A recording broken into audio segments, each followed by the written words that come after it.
still follows. No easy mercy, no horns or halos, just a steady hand and a scar to show.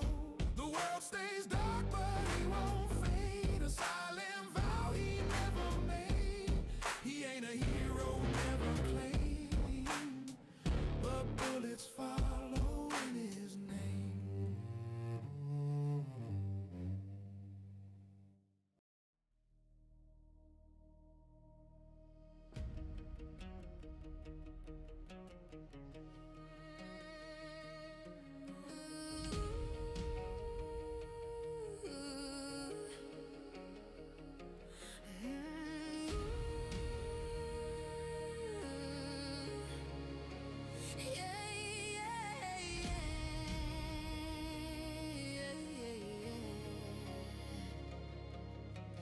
Dust in the hinge of a ticking past.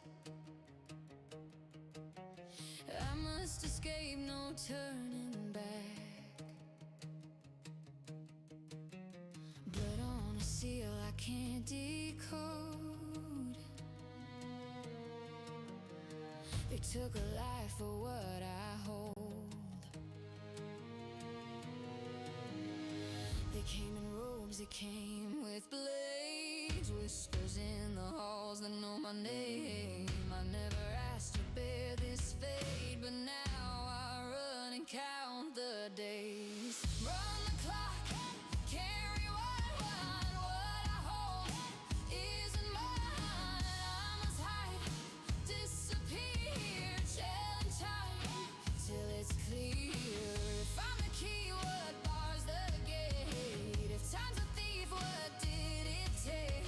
Ooh, yeah, yeah, yeah, yeah. Ooh, yeah, yeah, yeah, yeah, yeah. Ooh, yeah, yeah, yeah, yeah. If time's a thief, what did it take? Yeah. No home, no rest, it's shifting lines. The stars look back with watching eyes. Each step I take a borrowed time. Still hunted by a fate not mine. Their laws won't bind what I became. I walk the streets a different name. If I'm the loose and they regret, then I'm the risk they won't forget. Run the clock, can't rewind. What I hold isn't mine. I must hide, disappear, challenge time till it's clear. If I'm the key, what bars the gate? If time's a thief, what did it take? Ooh, yeah, yeah, yeah, yeah, yeah. Ooh, yeah, yeah, yeah, yeah, yeah. Ooh, yeah, yeah, yeah, yeah. If time's a thief, what did it take?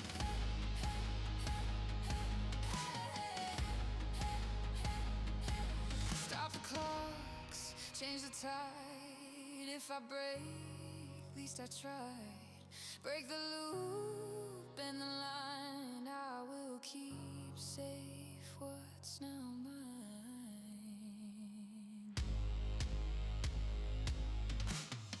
Run the clock, can't rewind. What I hold isn't mine. I must hide, disappear, challenge time till it's clear. If I'm the key, what bars the gate? If time's a thief,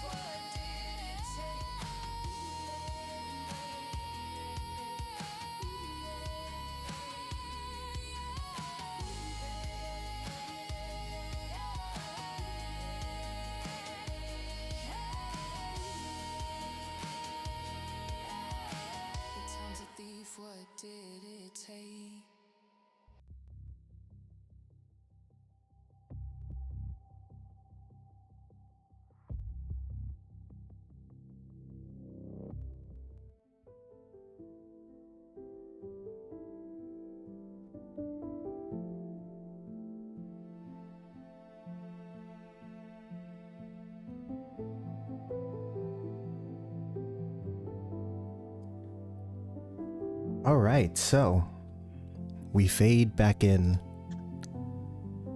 Amasaroon's grip loosens from your hand in a moment, Salonia. You feel a hand grab your shoulder and in one motion turns you and pushes you towards the wall within this alley. You meet eyes with this assailant. The same purple eyes, short brown hair, hidden under a silken headscarf, clad in half-plate armor. Callista, your sister, whispers, "Hello, sister."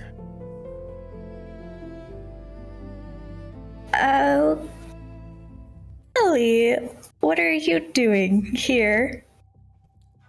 You see, she locks eyes with you and she holds you against the wall. Not too harshly, but enough so you can't move. She switches her vision between you and the child you are carrying. Sister, please tell me you know that child. I do. In fact, I'm bringing her to a place to get some help right now. Murder, theft, and now kidnapping? No, hey. Hey. Two of those things are not true. Well, that's why I'm here, and I needed to hear that from you. What happened? Do you want to do this here? On the street? Or do you want... She sort of looks over her shoulders around, and it's sort of a busy alleyway. Not packed, but there are people walking around. Amasaroon is just standing in the middle, eyes wide and milky, just reaching for anyone and anything, and you can see that he's calling for you. Your sister looks back. Do you have a safe place to talk? Yes, I do. But I need to bring him, she gestures to the blind man, as well. This is his granddaughter.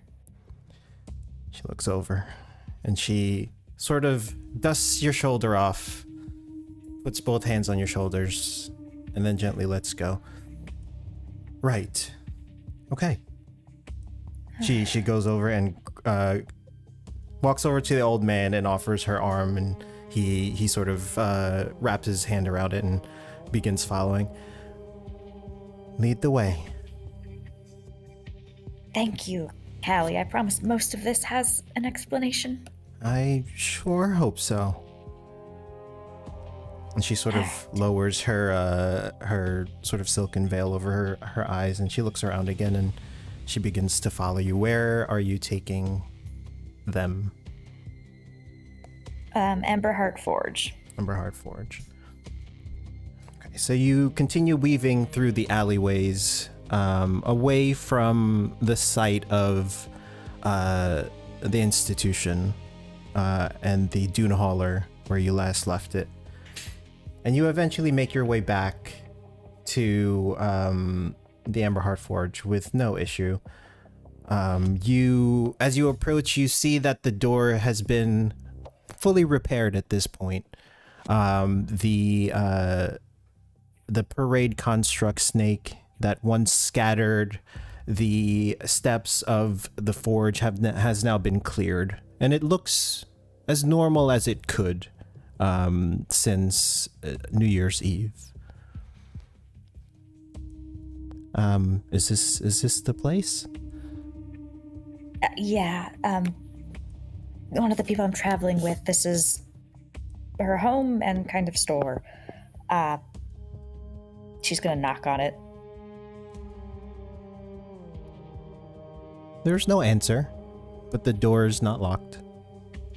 Okay, she's just gonna open it and kind of peek in and then walk inside.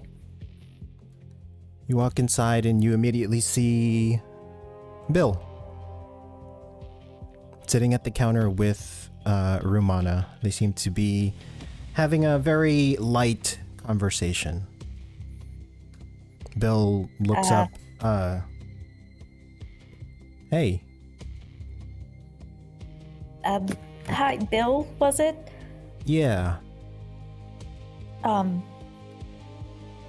so this looks really weird. We found this kid in the desert. We don't know exactly what's going on yet. The rest of everyone should be back here at some point. But we kind of need to... Is there a good spot to put the kid? She's unconscious. Where's Navina and... They're at the institute. Talking.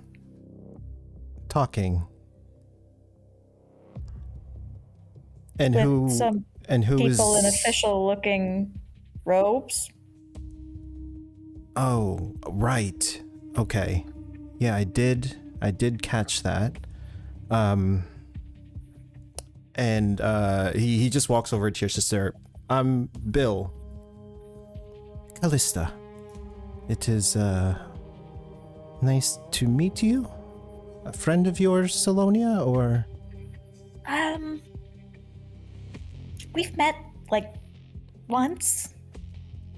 Yeah, she More said that there's a huge shadow that just looms over me all the time. Shadow. And she sort of just like side-eyes you, Salonia. Just ignore her, Bill. That's my sister. She's fine. I think. Right. Yeah, the back room should be clear. You can place her back there. Rumana, do you wanna help Salonia here put the kid in the back? Rumana just silently, eyes light up at the sight of another child, and she motions you to the back. And as you place the unconscious child on the floor, Rumana stays a few steps away and watches carefully. Is she alive? Yeah, she's alive. She just won't really wake up. Okay. And sometimes she says strange things. Oh. Okay, I'll keep an eye on her. I'll let you know if she wakes up. Awesome, thank you. And this is her grandfather. He can't see. I'll watch him. Sir, if you wanna just follow me to the back. Amma sort of nods silently and follows Bill. And they all disappear into the back room, leaving you and your sister in the main room. So, Okay. a child from the desert.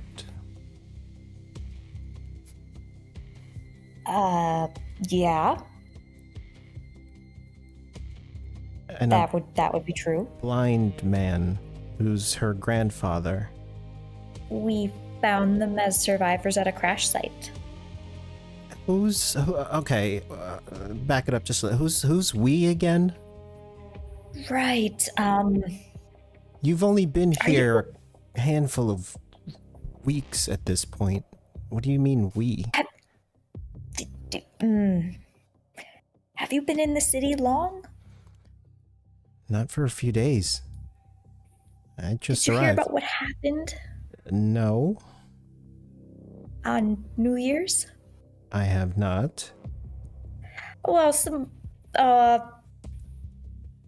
okay, Callie, some really weird shit happened.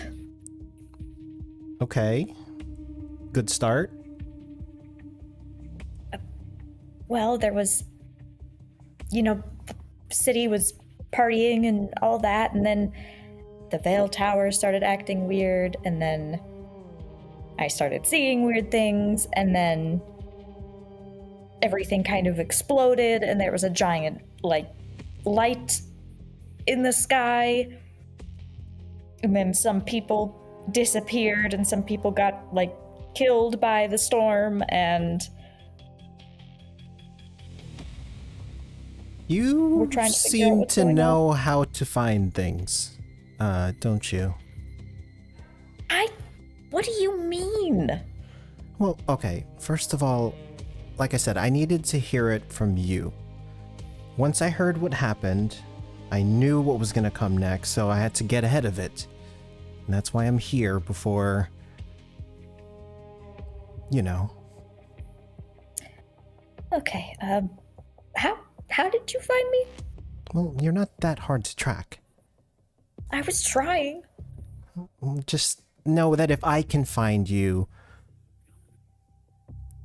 Thresh will too. Oh, yeah, I was avoiding that. And then I didn't want to get involved with this, but the people who helped me when I first got here were affected. Like, Navina, this is her family's forge. Her mother is one of the people missing, and then one of the other people I'm working with, his granddaughter is missing, and we were trying to find them and figure out what happened. And Okay. they don't know anything really about the other thing. I mean, neither do I, so would you mind filling me in? I mean, Right. did you kill him? No!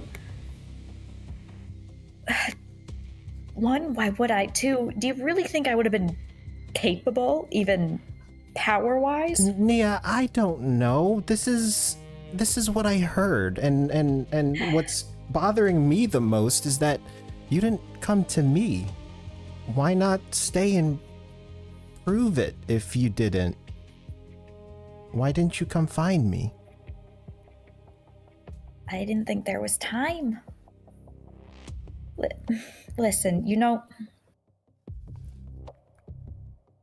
Nevis was studying something.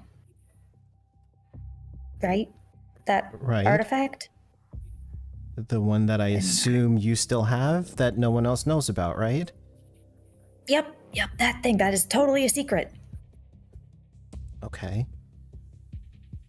Well, I've been helping him with it, and we've been looking at it for weeks, and all of a sudden, Nevis got weird about it and started looking in places for information that I wouldn't normally think he'd use, and then he took a trip, went to this other library, came back with some old scrolls, and then he got paranoid, and then I was up transcribing some documents one night, and he just flew into the study and started throwing things in a bag and handed me the artifact and told me I had to go now to take it and leave. And I didn't really understand what was happening, but he seemed very worried and afraid and upset, and I've worked with Nevis for years, so I figured, you know, he had a reason. He basically shoved me out the door. And then some other members of the guard came in and killed Nevis. And then they searched the room. Hold on. How are you are you sure it was the Order? Why would they do something like that? I don't know.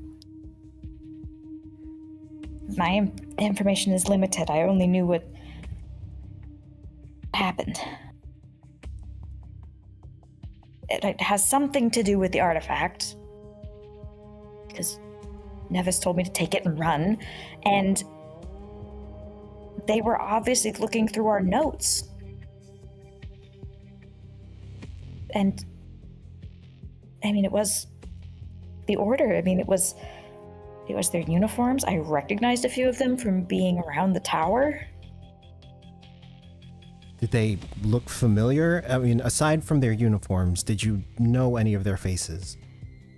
I recognized some of the faces, but I was never really one for socializing with the guards. You know this. I Yes. spent most of my time in the library.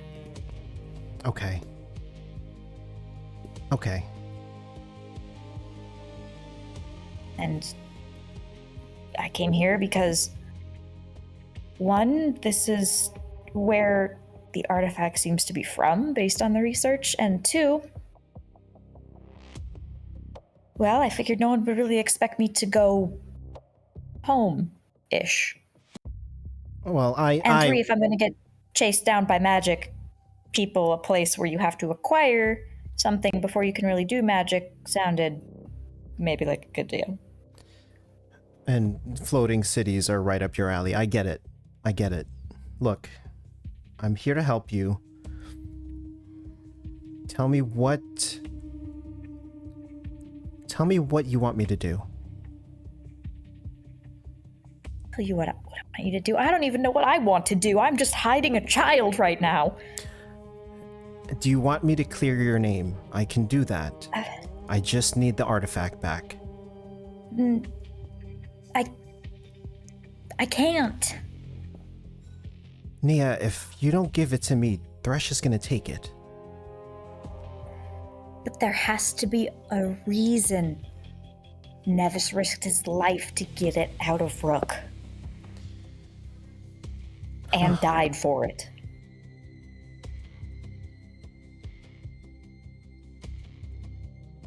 Okay. I mean, you know more about that part of the Order than I do. It was designated highly unstable, dangerous. I don't know much about it, but there's a reason why they had it to begin with. Well, yeah, obviously. We were researching it to help categorize it further and understand its work, but what did Nevis find that was something that led him to believe it had to leave Rook? And why did they kill him for it? Well, Nevis had been there for years. That's what we're gonna have to find out. Oh, man. All right. If you're not gonna give me the artifact, I'm not gonna take it from you. That's not why I'm here. Thank God I've never won a fist fight against you. No, and trust me, if I wanted to take it, I would have had it in my hand already. Okay. Fair enough. So, where are you with this whole artifact? Have you found anything out about it at all since you've been gone, or?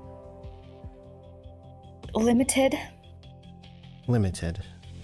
It reacted to the very strange events on New Year's before they happened. Okay.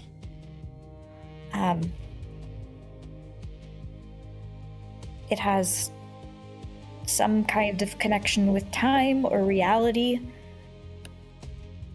We don't fully know the extent of or exactly what its purpose is. And I know it's from the Reach, but I haven't been able to find much of anything. And she holds out her hand. Can I see it? I'm not gonna run.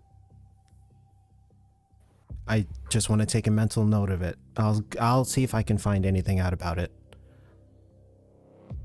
Salonia will take it out of her pocket and hold it. And she'll hold it up so Callie can see it, but she's not going to hand it to her. She closes her fists and nods at you. Okay? And you can see that she's taking a mental note of what the artifact looks like. Okay.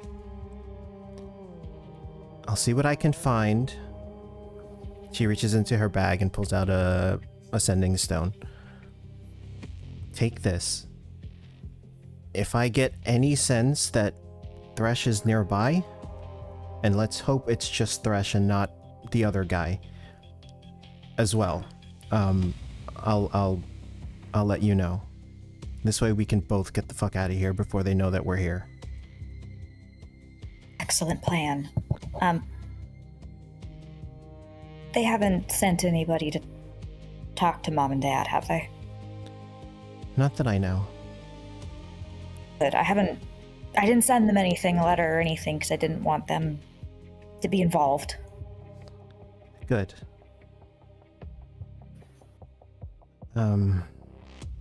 Look, just be careful. Lay low. Don't make too much noise. I'll see what I can find out. I'll keep an eye out on Thresh and whoever else they might send, and I'll give you a heads up. But if I give you the word, we both have to get out of here. And go where? Somewhere, Nia, somewhere. Okay, right. One step at a time then? Okay. One step at a time. This is fine. This is totally fine. I'm not panicking. You'll be fine. I'm here. We'll be okay.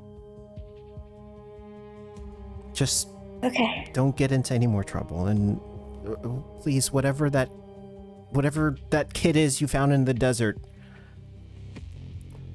just don't get more involved than you already are. I'll do my best. I mean, that's as good as I can get. That's fine. And she sort of pulls the veil back over. She gives you a nod, and she leaves the Emberheart Forge. Be safe. You too. And she shuts the door behind her. Selene just groans and sinks into a chair with her head in her hands.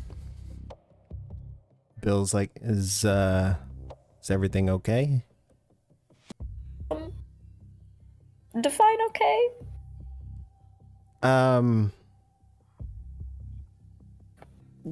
mean, you're not dead, or is you're not about to die, are you? Or No. okay, No. Not currently actively that I'm aware of. okay, good. Unless I get shot through a window in the next 30 seconds. No, I don't think so. And he just he just looks at one of the windows that is wide open at the moment, and he moves out of its line of sight and walks back towards the counter. Listen, Bill. How much of that did you overhear? Some of it, not all of This is a it. forge, Bill. It's echoey. I know. I wasn't trying to. It's hard not to hear, but trust me, I wasn't dropping no eaves. I believe you. But don't try to forget whatever you heard. It's just not safe to know. And as somebody who maybe seems to be on the run as well, you could understand that? Of course, which is why I'm not gonna pry. I just want to make sure you're okay and you're not losing your wits. Not yet. Though on that subject, Bill, were you one of the people who saw that bright light on New Year's? No, I didn't. Right, you weren't. Okay. Well, that girl we found in the desert, all of us who did have been experiencing weird symptoms of it since. Okay. Yeah. You know, like you might have seen the people in the streets turning to whatever that is. Yeah. I watched the Calanthere try to move them, and no, they're just they look like they're a permanent part of the sidewalks now. It looks. The girl. It seemed like when Navina and I both touched her, it's like she cured us. Like the symptoms we were having. Okay, so you don't see a big shadow thing hovering above me anymore, or? That was totally unrelated. Sorry, Bill. Okay. Right. You said bright thing in the sky. I remember Robbie mentioning something about that night. He didn't mention it directly. He just seemed to fixate at the window. And then he was gone? Not a few moments later, yeah. We think, I have no idea how, but we think that the girl might be connected to that. Because she's also seems to be somehow connected to Lyra. Okay. And Navina's mother. She talks sometimes, even though she's not awake, and the things she said are concerning. Concerning? Like mentioning Navina's mother by name, calling Helix by the same name Lyra did. Oh. And, you know, the crash site where we found her had dozens of people crystallized or just dead in other forms. Except her just lying in the middle of it all. Well... Shit. I don't really know what to say to all that. Well, if she's connected the way you're saying, and now she's in the city, the Calanthe are definitely gonna be looking for her. Which is why I've brought her here, because they were about to find us. Good. Outside of the Institute. Good, and here I thought I was laying low. Alright. We are. We're just laying low together. Okay. All three of us. Great. And then as you guys are having this conversation, you hear the front door sort of shake a little bit as if someone is trying to get in. Bill, are you expecting anyone? He just looks at you wide-eyed. And Does that lock? He sort of just begins to slink behind the counter ever so slightly. Bill, does that door lock?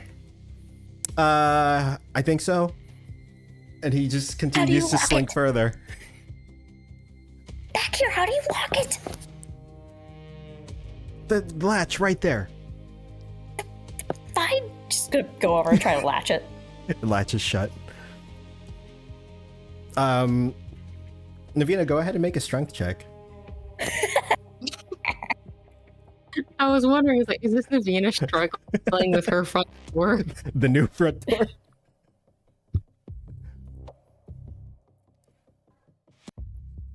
13. It's a new door and it's closed. You are currently with Helix, Tazir, and Bodhi. Okay. She just starts knocking on the door. Hello? Dad? How do you open the new door? Navina, is that you? No.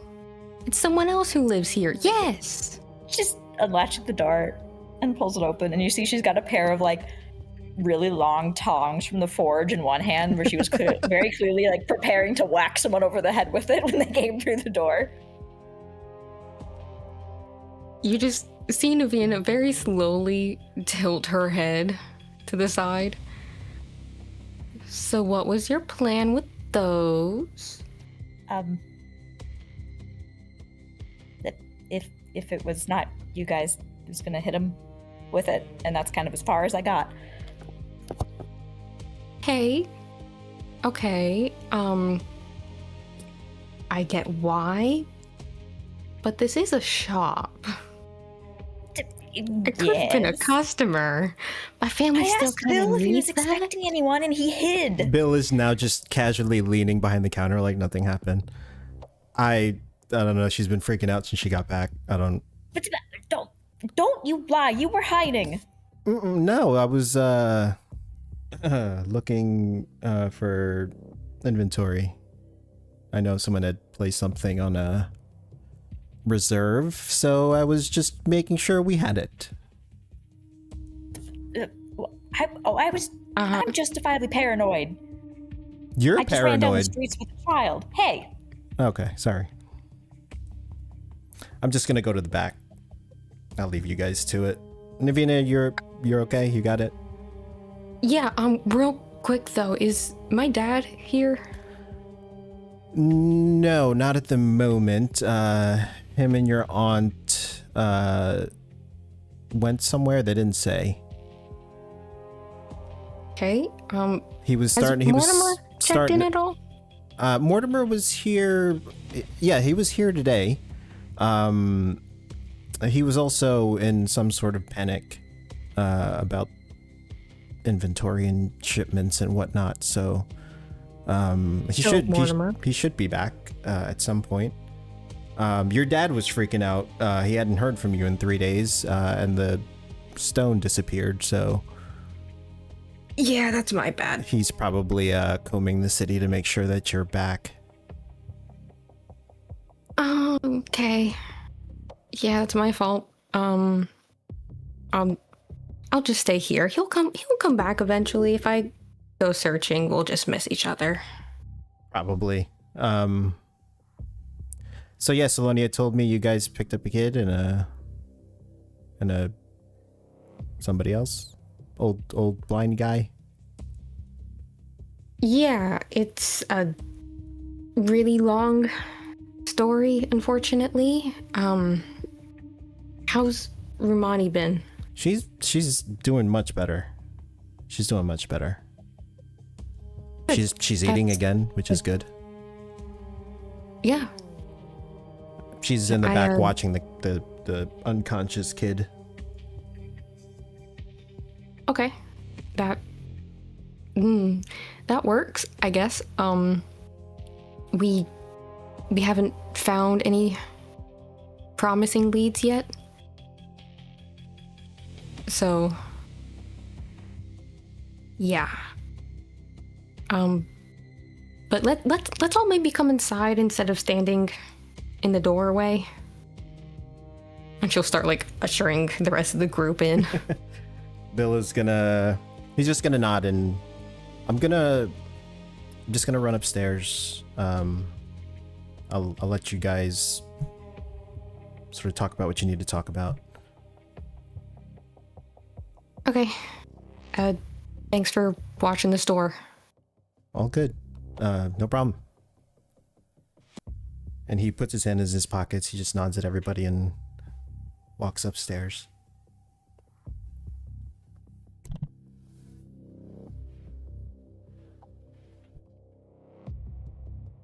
so how'd it go? I mean, you're here, so I'm assuming it went well. Sure it did. She's just She gonna almost got turn and look at- arrested. Oh, You didn't have to Oh. snitch on me immediately. Well, I was going to join you, so. Although Yeah. probably mine would have been more justified. Yeah, I almost got arrested over a smell, if you can believe it. a smell? Yeah, one of the officers is a really fucking good nose, apparently, and he could smell a child and an old man. I don't know how he smelt it over just the smell of decay in there. So I was mildly impressed, but I was more pissed off than anything. So I didn't exactly word everything the best. And then I threatened Oh. to punch him. Yeah. Oh, that escalated. They were going to arrest her. I didn't. I don't mean it wasn't valid. It's just Yeah. I figured, if one of us was going, a second one would need to go. Just in case. Yeah, having backup would be good, I guess. Yeah. But, Beatrix managed to talk. I woke up long enough to talk her way out of it and then just left again. She is probably taking another nap, honestly. Who knows? Beatrix left again? Yep. She's somewhere. How does she do that? I don't know. But what about you? You had no problems getting here? Nope, none whatsoever. You sure? I'm here. We got everyone's here. Yeah, but you wanted to clobber me with a pair of tongs. Just being cautious. Uh-huh. Insight and deception or persuasion, your choice. Oh, why did it roll twice? Do you have advantage or disadvantage? Nope. I don't think so. You can take the 19.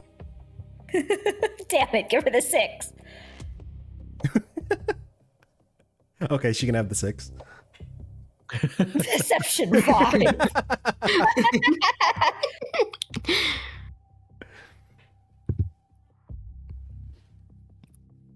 Right. No, yeah, totally uneventful. Uh-huh. Uh-huh. Wanna drop the bullshit? I don't want to drop anything. If I'm carrying it, it's important, probably. Salonia, what happened? I happened to run into my sister. You have a sister. Yes. Do we like your sister? Yes, she's a good person. Just sometimes she's a little blunt and up front in her mannerisms. But no, she's fine. I just wasn't expecting to see her. Okay. And where is she? She had some things to do, so she left.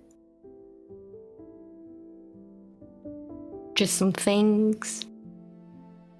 I didn't ask the details. She said she'd contact me later. Mm-hmm. Yeah, Navina, do you have paint in the forge? I was gonna try and paint the little wooden lion you made. I have some, and I know my mom has some. She really liked painting, actually. But don't try to change the subject so quickly. I caught that. I would never. I don't know what you mean. Mm-hmm. Did the things your sister had to go do have anything to do with you wanting to clobber me with a pair of tongs? Nothing that she was doing. Just in case, someone was coming around that we didn't want to be around.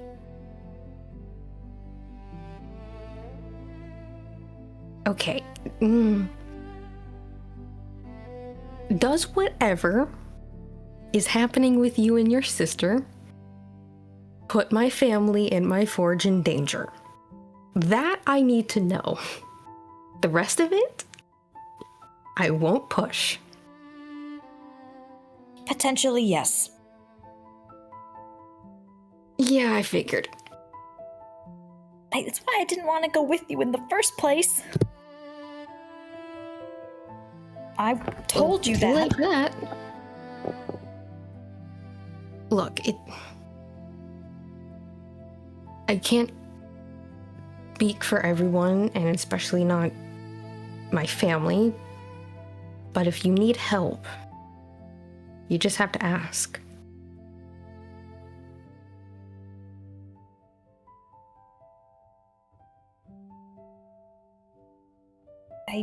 I really appreciate that, Navina, but it's like you said, I can't guarantee that me or my sister being here won't bring you more trouble. But I don't... I'm always dealing with We some need kind of help. trouble. We're okay. Okay. That changes, just let me know. Of course. Bill had us put the girl in the back, so her grandpa's there with her. Oh, and the little girl, I forget her name. Rumani? She's with them. Yeah, that one. She's in there too. Mm-hmm. Yeah, I'm still not very trusting of that old man, but okay.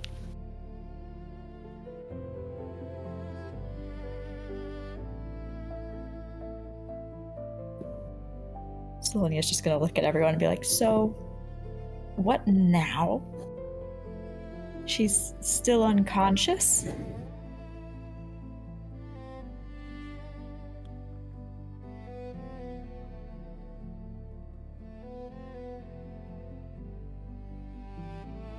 Yeah, I don't think it's a good idea to try and force her awake. But we should probably come up with a plan for when the Vizarin show back up. Yeah. Yeah, do we have a better place to hide her out? Because I'm sure they're gonna wind up at this forge sooner or later. Considering they're crawling all over the Institute, they're eventually going to figure it out, yes. And try to arrest me, and this is my forge.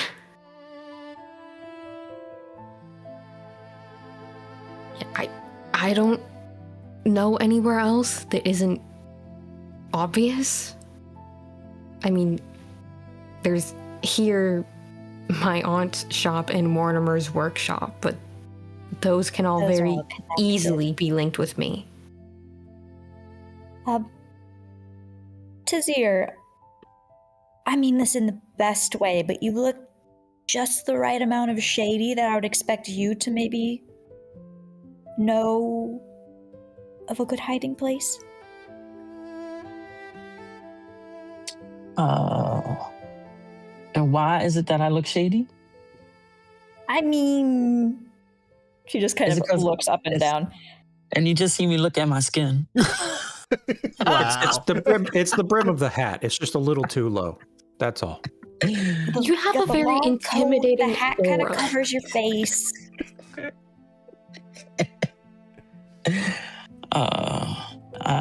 I used to work for the city guard. Why? How could I possibly be shady? Oh, that's perfect. And you know the places they wouldn't look. Also, we could have used you during that whole interaction. Yeah, I almost got arrested. You could have helped me there. I must not have noticed. It's not, I get it, you were napping in the car.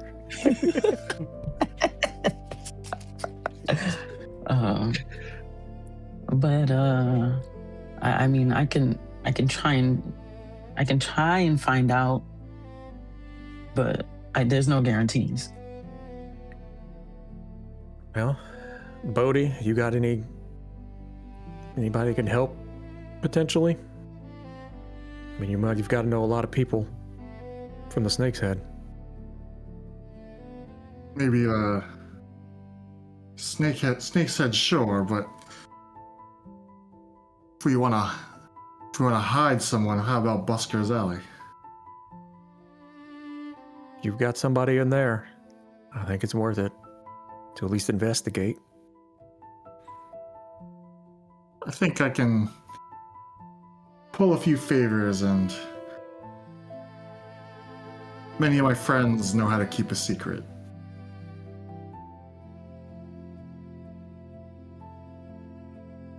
So, Bodhi, That's the friends we need right now. you've traveled Busker's Alley quite frequently since you've arrived. I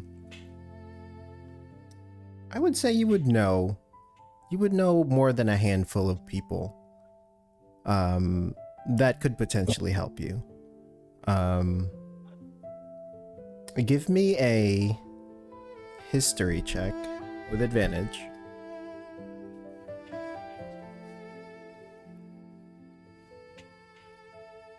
And while you're doing that, nice, 17. Helix, go ahead and give me a D4. Huh?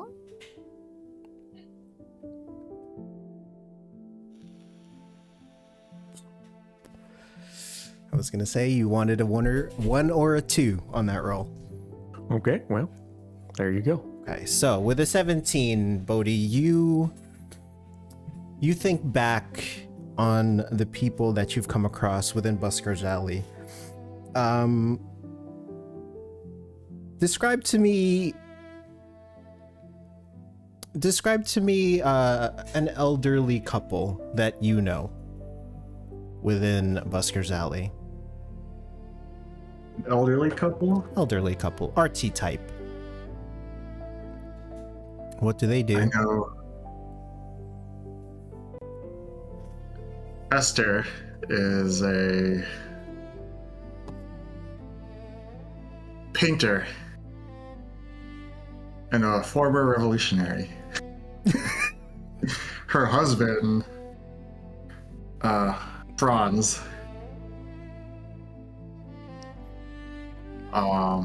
is a poet.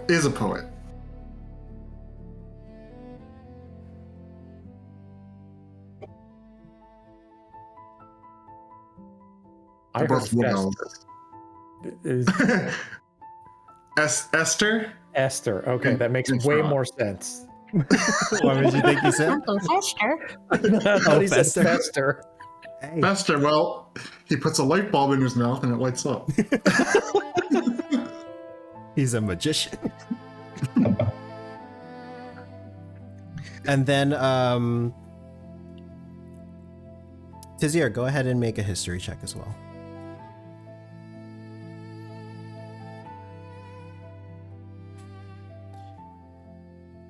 Ten. 10, not bad. You also remember an old contact as well. Who is this person to you, and who were they?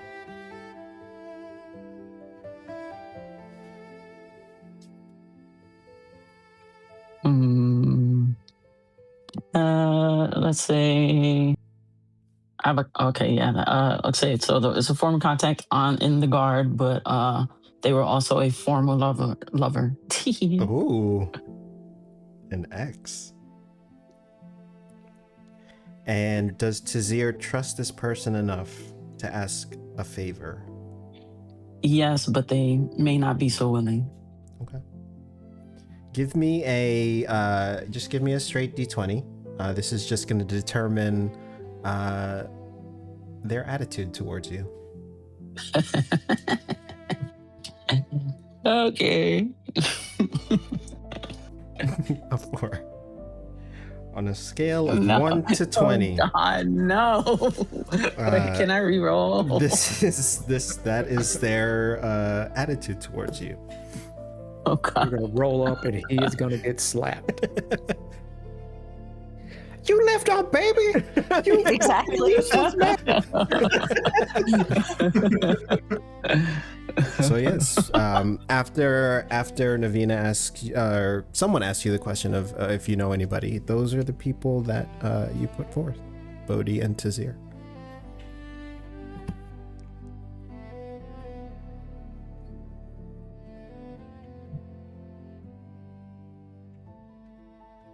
Well then, which one of these do we think is worth checking out first?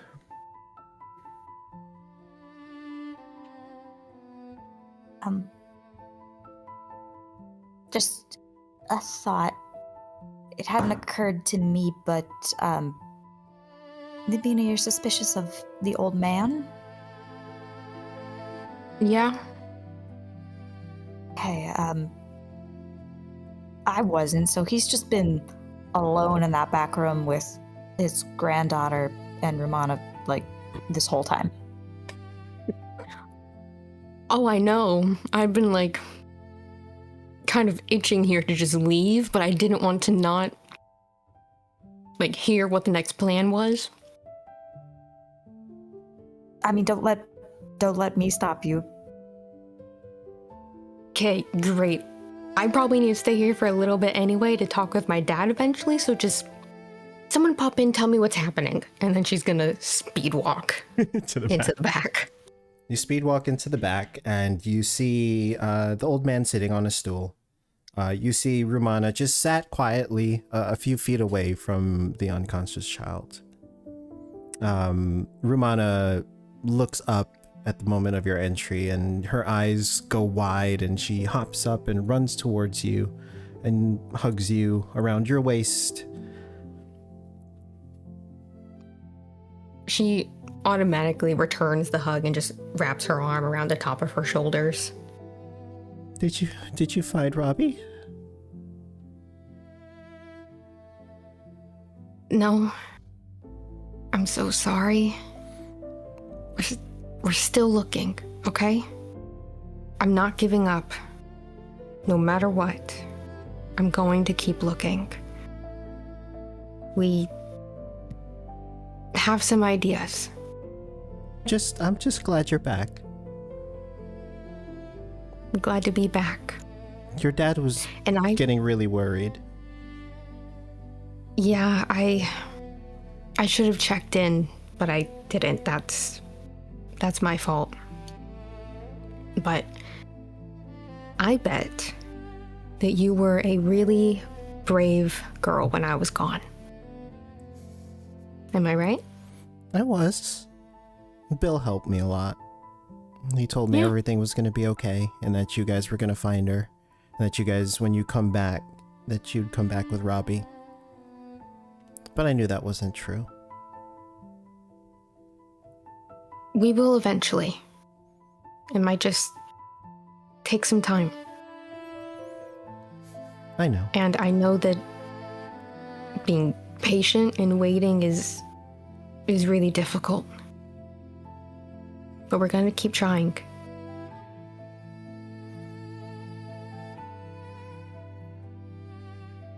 Who's the little girl?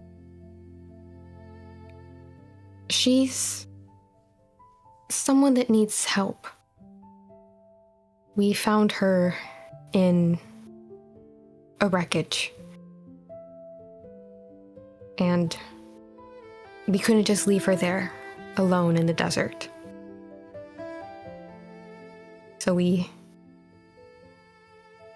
brought her back here because there was nothing else to find where we wanted to start our search. So now we're here to get her some help and look over everything we found, figure out the best place to go next. So she's not staying with us? For a little bit, she will be. But she does need some help that we can't give her here. I'm not sure why she won't wake up. So she might need a healer.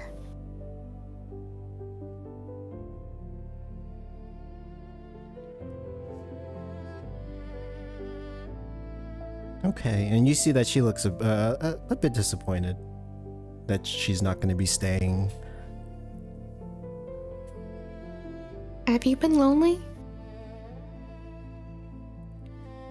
Yeah, I miss my brother. Yeah, I bet. You know, I really don't want you to take this the wrong way. But if you wanted to go back to visit some of your friends, I'm sure that my dad and Bill or my aunt could help you with that and then still bring you back here for the night. I don't have any friends over there. None of the other kids like us. Well, that's their loss. Because you're great. You can see that she smiles ever so slightly. I was hoping that maybe if she woke up, she would be my friend. You know what? I bet once she does wake up and we figure some things out, that she probably will be. You promise? And she kind of visibly hesitates for a second, where she sort of opens her mouth, automatically wanting to promise before she stops again. Mm-hmm. I can't promise that you two will have an instant connection when she does wake up, but I'm sure that a connection between you two can be forged with time, which I know sucks. Patience, right? Yeah, patience. You see that she smiles and... Okay. I can be patient. Sure you can. I was planning on just hanging out here for a little bit. Just watching over her and you until we figure out where to go.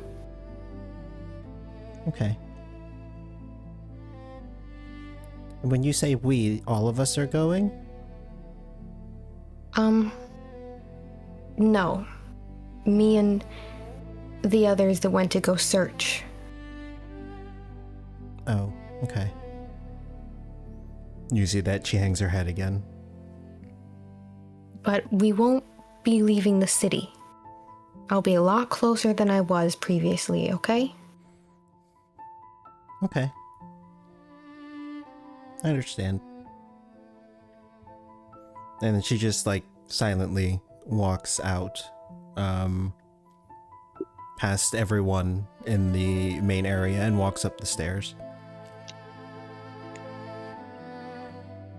Navina, is there like an empty chair? Yeah. There are plenty of stools that you've made, just laying about.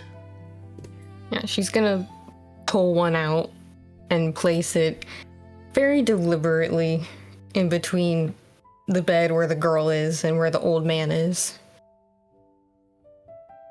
You see the old man sort of startle as the sound is very sudden. Sorry about that. Not exactly the quietest person in the world. Oh, it's quite all right, my dear. I just wanted to, and I don't know if I said this, but thank you for getting me and my granddaughter out safely. You're welcome. I had a couple questions, Of course. but if you're tired, No, not at all. okay. You said that she's your granddaughter, right? Yes. And you've always known her? Always had her around? Of course. She's the daughter of my daughter.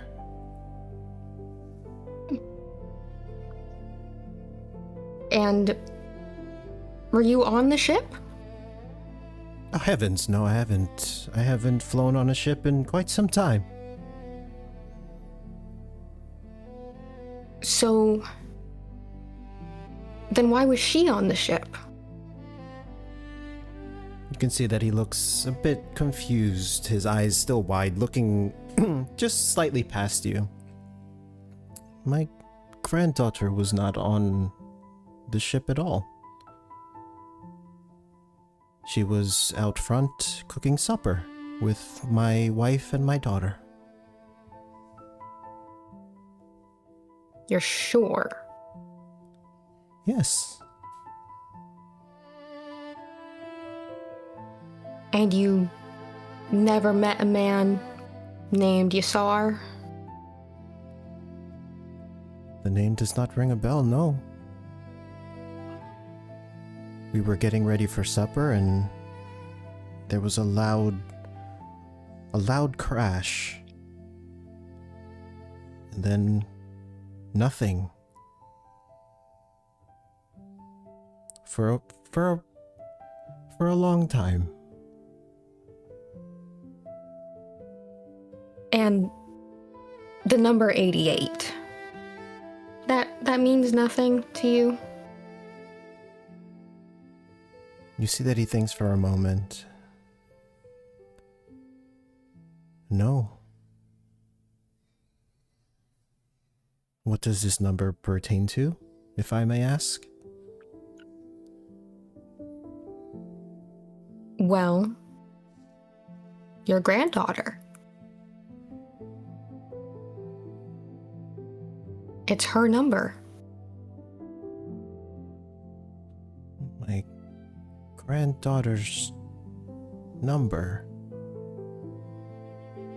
Mm-hmm. I don't know what you mean by my granddaughter's number. What does that mean?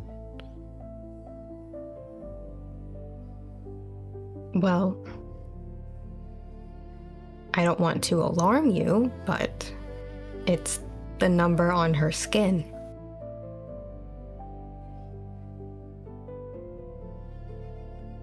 This is the first I'm hearing of it. My wife and daughter never mentioned a number on her skin. And he sort of moves from the chair and he begins moving towards his granddaughter, and he begins just sort of touching her face. Naveen is going to very slowly pull one of her daggers out of her pocket just in case. Okay. She's not moving to use it. She's very on edge right now. And you're sure that this is your granddaughter? Because what we found on the ship, what I know about that number, and what Yassar was doing,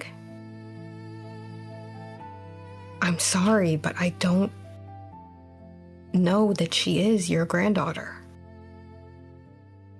You can see that he's silent as you say that, and he continues inspecting her face, touching her cheekbones and her brow. I don't understand. This is my granddaughter.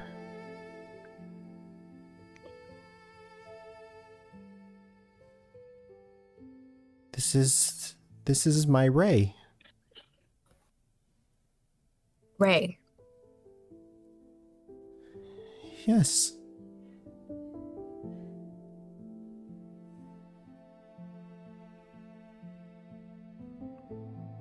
Did she have any abilities? Anything not normal?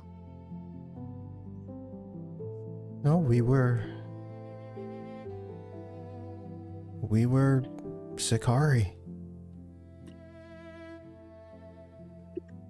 We know no magic, we know no abilities, we wander.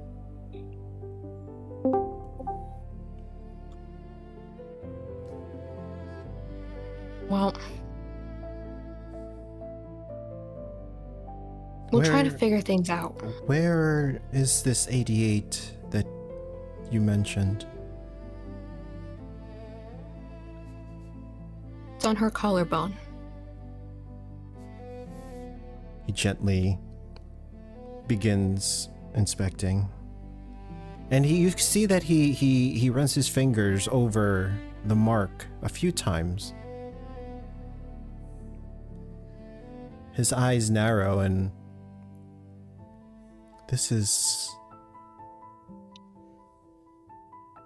and he sort of moves back.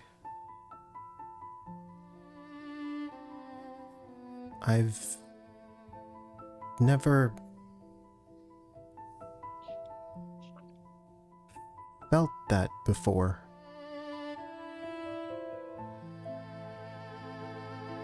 But her face is my granddaughter.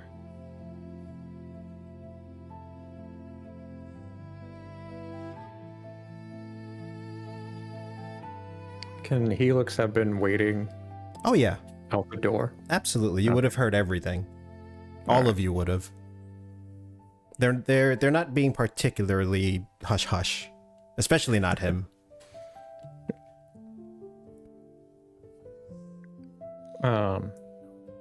When he says that, Helix will kind of slowly wander in.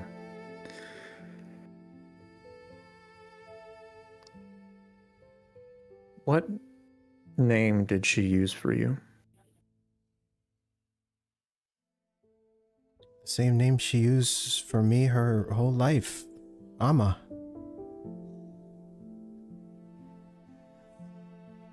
And you know that is sort of old reach speak for grandfather. Same as like Yeah. no, except Yeah. very, cultural reach, yeah. Yeah. So he'll wander in, and he'll take a seat. He'll grab one of the handmade stools and take up a place, kind of the girl being in between. As you take a And- seat, one of the legs sort of gives out ever so slightly. Oh, sometimes I don't know my Sorry. own weight. It holds, but That was one of my first ones. Oh, it's fine. I've broken plenty of things without noticing before. But-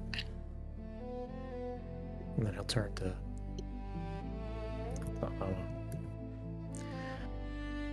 What if I told you when she woke up, she didn't speak the name Amma? As you know, that's common around here, but no, she spoke another name. She called for Nono. oh I no. don't know if you know much of Vassian culture, but that's what they call their grandparents there.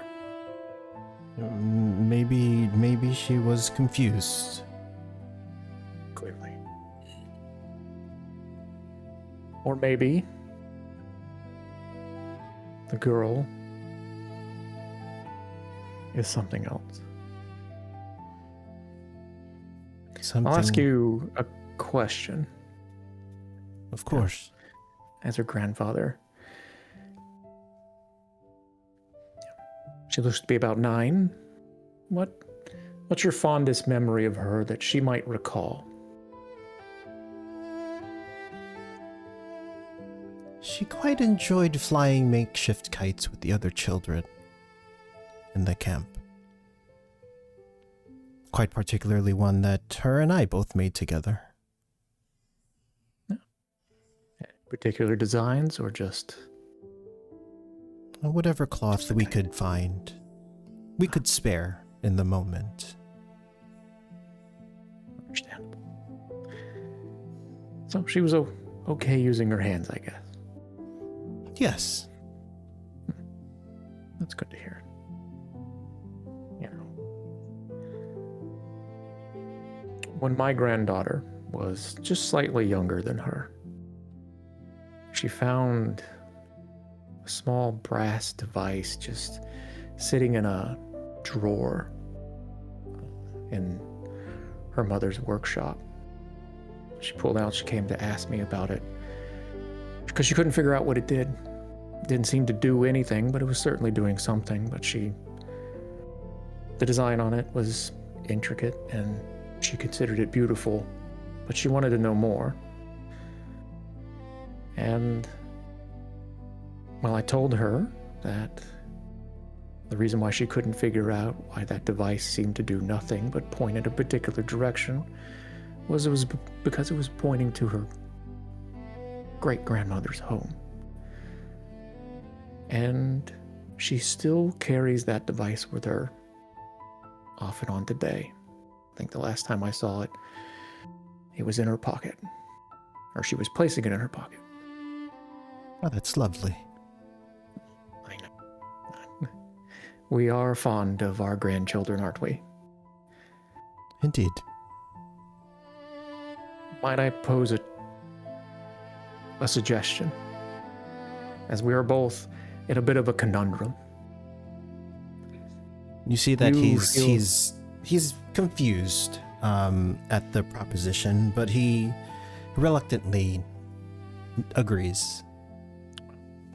I think, to clarify, as I see you're confused, I myself am confused this whole situation. But with Navina pointing out the existence of this number that you clearly do not recognize, but it's a face and a form you recognize, and I've heard a name that is not spoken to anyone in this culture but me.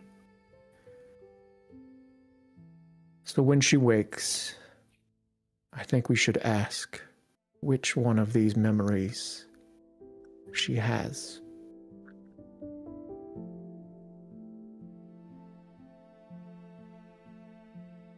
He stays silent for a moment, and you can see that there is struggle behind his eyes. You can make an insight, actually. Let's see if you can get anything out of this. Can I also roll insight? Uh-oh. Yeah, Yes, please do. Well, 9. Well, well. I'm rolling lots of 2, a 1, and a 1. we cannot roll above a 10 for insights. So you can see that he's conflicted. You don't, with the conversations you just had, I will say he's probably struggling with the fact that this may not be his granddaughter, and he's struggling with that fact, or that potential fact. And he looks up after a few moments. Very well. To clarify, my granddaughter is not 9 anymore.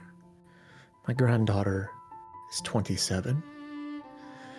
So if she's in that body, she's a visitor. And I would love for her to go back to the form that I know best. So if she does happen to remember what my granddaughter knows, I promise you that I'll do everything I can to get them both back.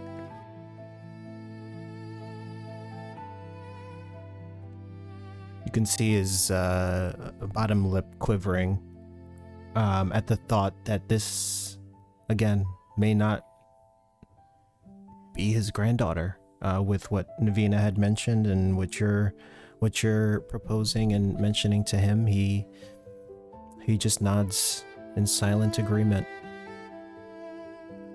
And he sort of pushes his way back to the stool, and he sits and he waits.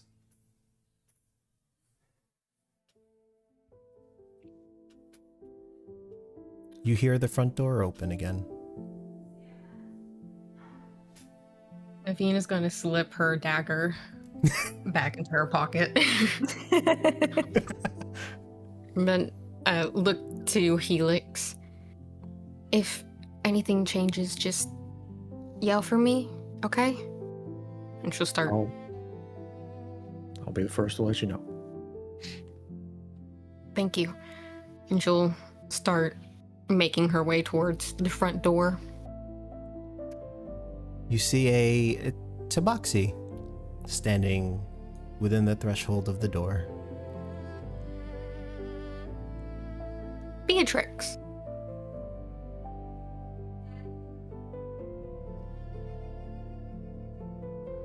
We You went cannot off hear mute, you. but we can't hear you.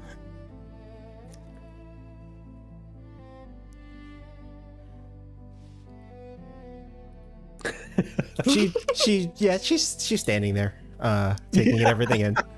She's doing typical cat thing where you say her name and she just elderly ignores Just you. ignores Yeah. you. Oh, there you are. Just looking at things.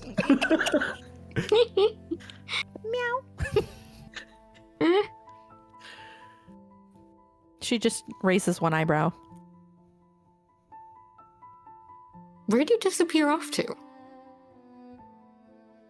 I was sleeping. Yeah, that... Okay.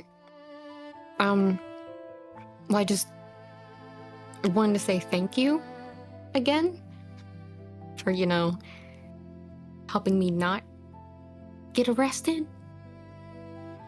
Oh, no problem. That was not a big deal. I'm still thankful. Nonetheless. You are welcome.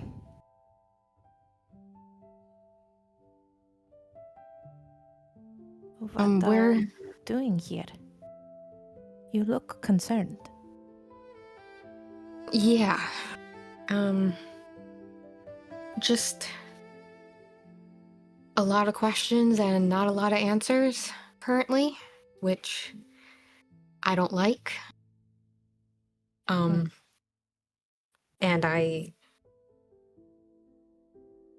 family stuff going on too, I guess. Plus, we can't really stay here. This place is a little too known, especially when we're trying to hide the girl and the old man.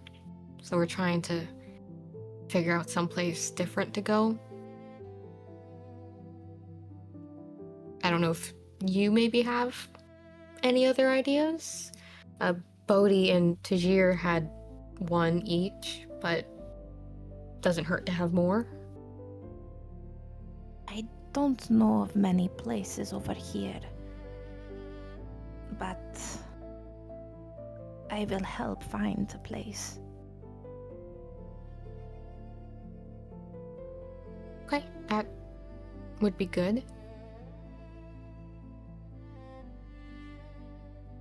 If it's any consolation, I do know what that feels like, to have many questions and not many answers.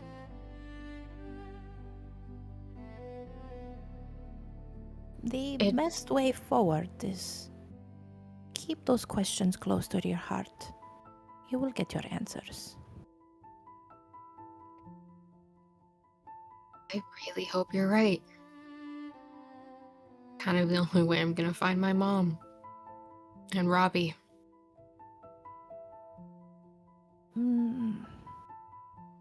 They're there, I'm sure. I don't know how I know. I just have a feeling.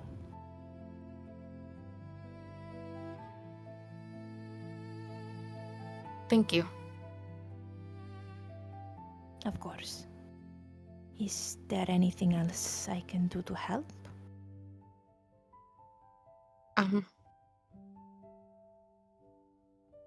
I don't know. I mean, the others are kind of just in the back a little bit if you wanted to go check in with them too. I think I kind of need a minute away from the old man. I might have jumped to some not so favorable conclusions. We do have much alike. Yeah. So I think it might be good if I stay up here. Someone needs to watch the store anyway, so. I shall give you your space. I think it's important. I also have many questions for that Salonia girl, so I want to go find her. Oh, she'll love that. I sense your sarcasm. But I always do like trying to get to the bottom of things. You take care. If you need anything, you come find me. Thank you. I will. Door shuts behind and you hear footsteps trailing off into Running down the street, just booking it.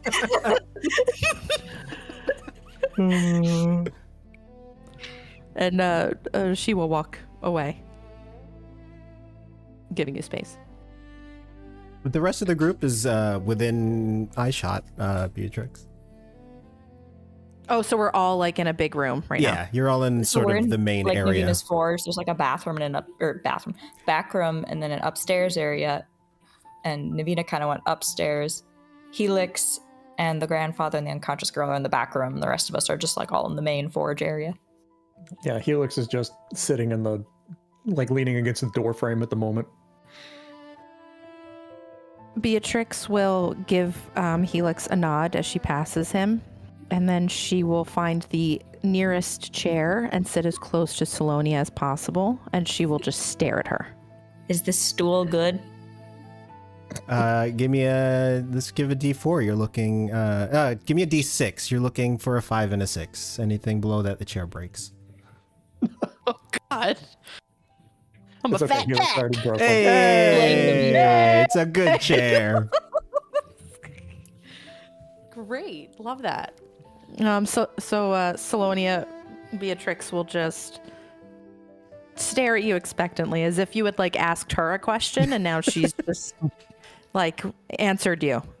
Just like staring at you like she has that. a little paintbrush in one hand, and she'd been about to start painting the lion when she slowly turns her head and looks at you. Can I help you?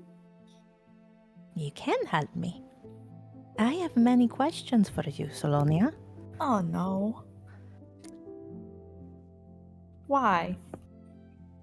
We've never really spoken. Okay. What do you want to know? Whatever you're willing to share.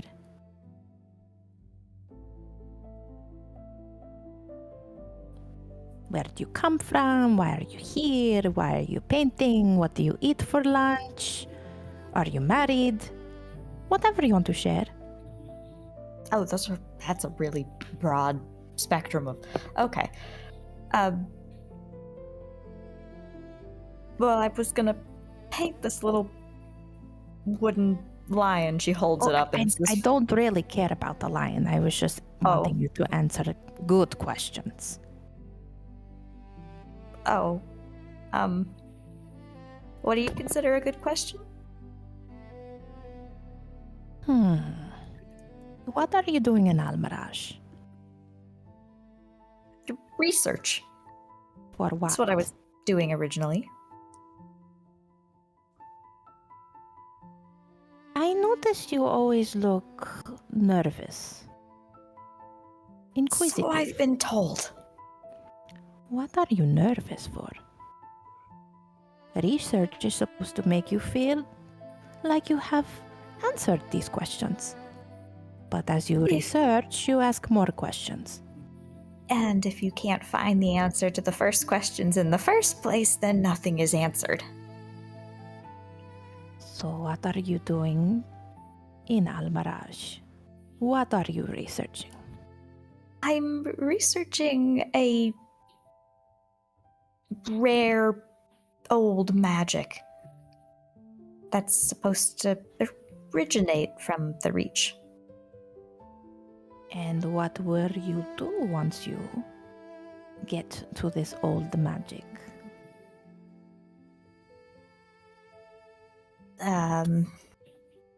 I don't really know. That answer kind of depends on what I find. I don't really have any plans at the moment. And are you researching on behalf of someone? I guess you could kind of say that. And who is this? That would be my mentor, who helped teach me a lot of magic. We were researching this together when he died. Died. Interesting.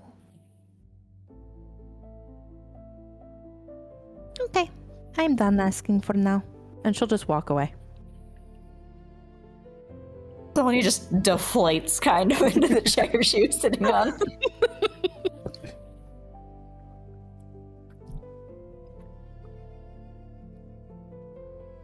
And where do we find Tazir and Bodhi? What are you guys doing in this moment? Or where would you guys like to go after? Are you speaking to the rest of the party, or where are you guys? Where are you guys at? This whole time I was working on my songwriting. Okay.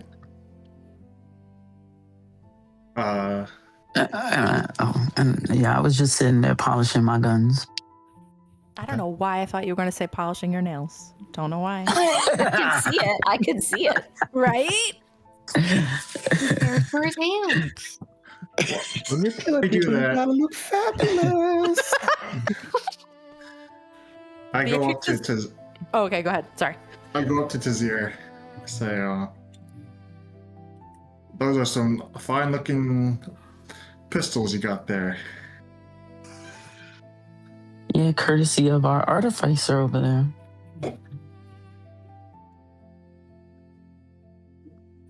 Say, can you lend me your ear?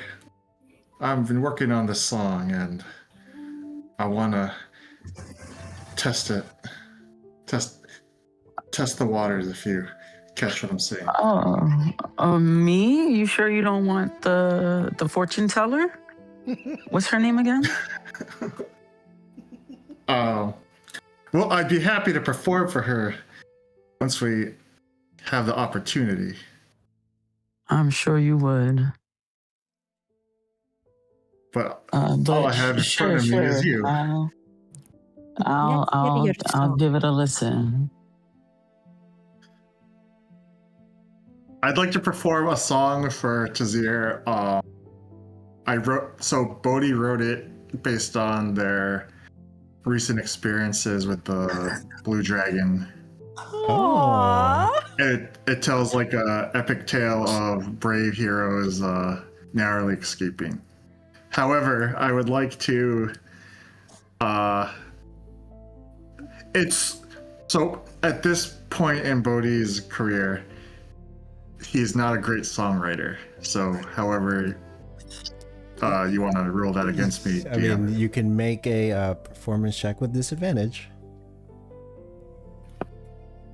Are you telling it like it is, or are you embellishing? Oh, it's Bodhi. What do you think? I mean, I don't know.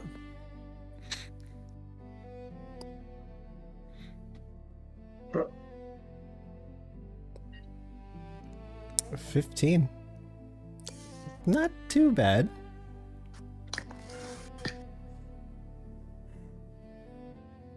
Well, what do you think?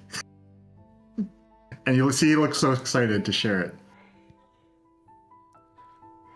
So,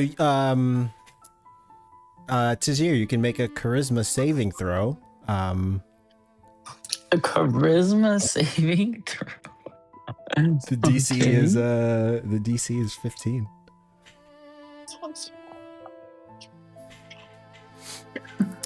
Oh man. You like it.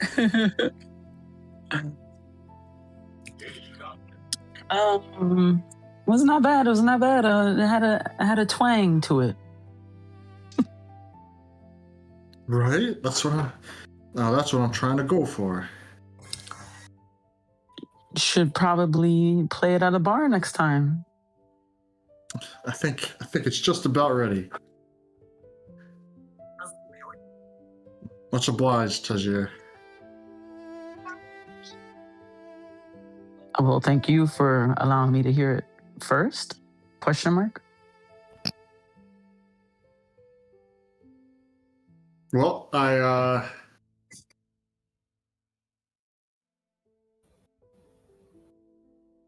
any chance I could workshop some songs, I'll be happy to perform some for you. Bodhi, eh? Beatrix walks over. Oh, hello, Miss Beatrix. Oh, the seductive cat. I'm so glad you noticed. Can you play me a song? Why, I'd be happy to. Any requests, miss? Write a song about how beautiful I am. And she winks at Tajir. Well, that should be really easy. And I try and make up something on the spot and perform it. On the spot. So go ahead, another performance check with disadvantage.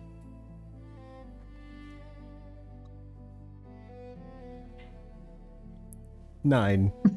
Go ahead and make a charisma saving throw, Beatrix. DC is a 9. Anything less, you like it? Anything more? What was it? Insight? Huh? What'd you say? Charisma saving What throw. was? Oh, charisma. I don't know what I heard. Let's see. Yeah. On the spot.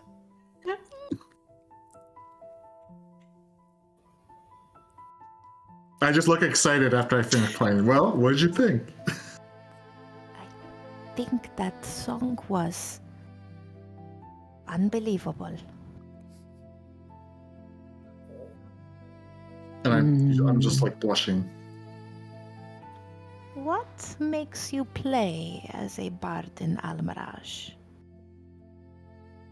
Well, I'm glad you asked, Miss Beatrix. I want to be one of the greats that everybody remembers. Are you from here? No, I come from a little town called Copper City. Interesting. What made you come to Almiraj? Well, my hero, Roy Claremont, he also came from Copper City. And he left town towards Almiraj, and I wanted to do the same. You interest me. Do I now? When those massive creatures came out the ground, you used bardic inspiration on a few of us. Well, and I kind of jokingly flex my arm. Not exactly skilled with the fisticuffs, so got to lean into what I can do, and hopefully it's cheer you guys on. For perfect strangers, this is why it interests me. Well, we faced a blue dragon.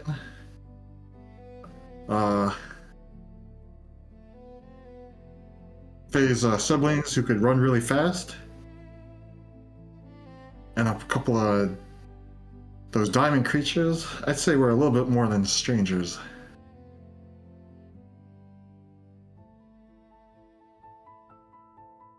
I believe I am still a stranger to all of you. Well, then sounds like we gotta fix that. Now you say you're from what was it called, Vasia? That's correct. And she looks over at Helix and smiles. Yeah, Vasia. That's where she's from. Sounds exotic. A place with no water. And she grins at Helix. Yep, not a drop. Worse than the desert. How do they all get along there without a drop of water? Not many people are from there. Correct, Helix? Nope. There's not massive cities filled with millions of people there. Nope. Not a one. Small tribal towns. Do you see? Can I roll? Because I'm pretty sure I could tell that they're BSing right now. No roll I mean, needed. no. You don't even need to, because Yeah, you don't need to. it is oozing off of Helix. Bodhi is Full in the reach. Nowhere blood past you. Bodhi is a like sweet saying New summer York- child. Yeah. It's like saying New York City doesn't have buildings in it. Yeah. Oh, I love Bodhi. Yeah, Tazir, no roll needed.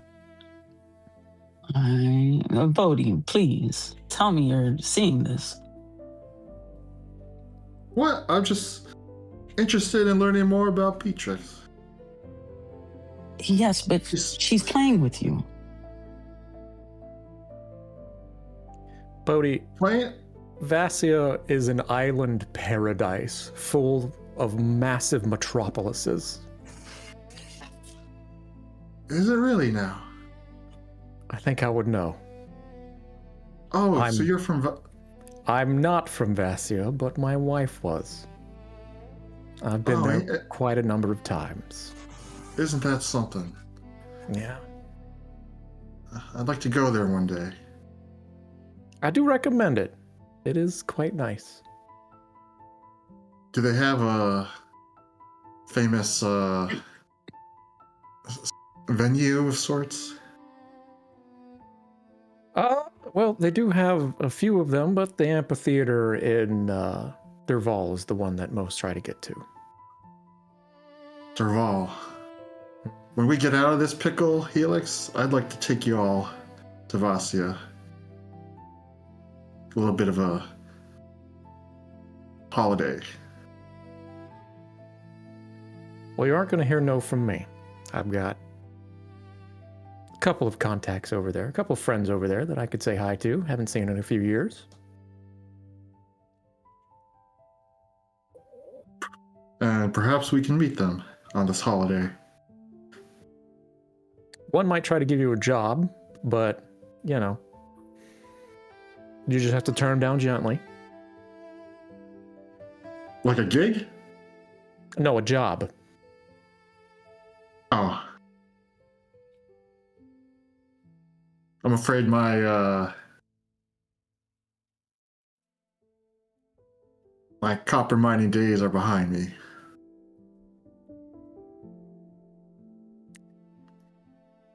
Yeah. So to speak.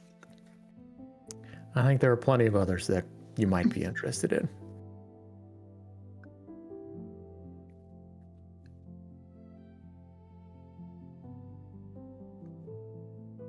And how does and you're from Almirage, Helix, yourself? Well, I'm from the Verge, but I've lived most of my life in Almirage, although I did have a stint in Vassia. I was going to ask, how does a man from the Verge come to meet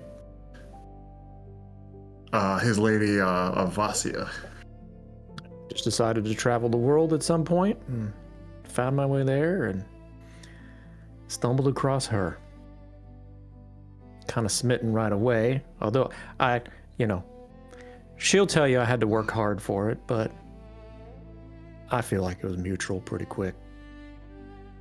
What did she look like, Helix? How do I describe what the most beautiful person on the planet looks like to me? Just an dark hair, olive complexion, just these vibrant, kind of aquamarine eyes. They didn't necessarily feel like they were supposed to be there, but I would get lost in them.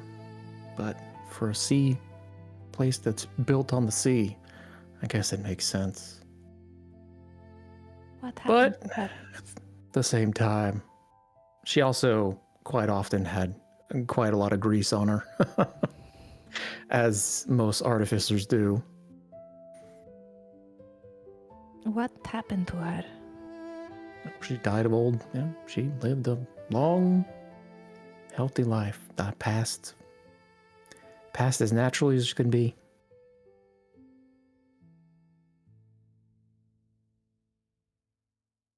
So if you're looking for a sad story there, you're not going to find it. That is nothing but happiness for me. And I hope I believe it was. You see Bodhi wiping tears away. He's like, well, that, if I had a drink, I'd cheers to that. Yeah, I'd join you. Was anyone else here ever married before, or is currently married? I wouldn't say I was married, but I had somebody back home that, if I didn't leave, probably put a ring on her finger. It's not too late. Bring her to the deserts of Asia.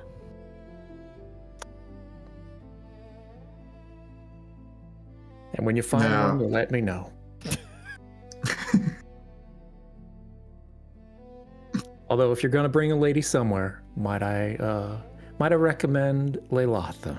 It's off on the East Coast. It's in this island chain out there. It's quite beautiful.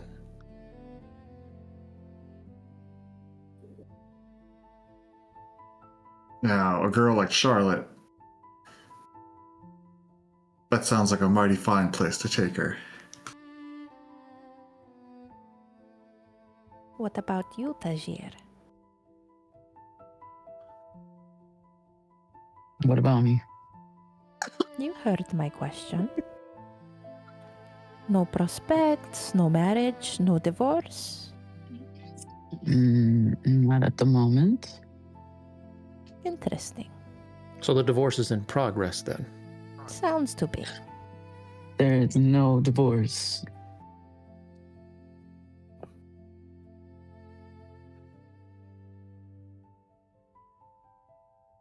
Very typical answer.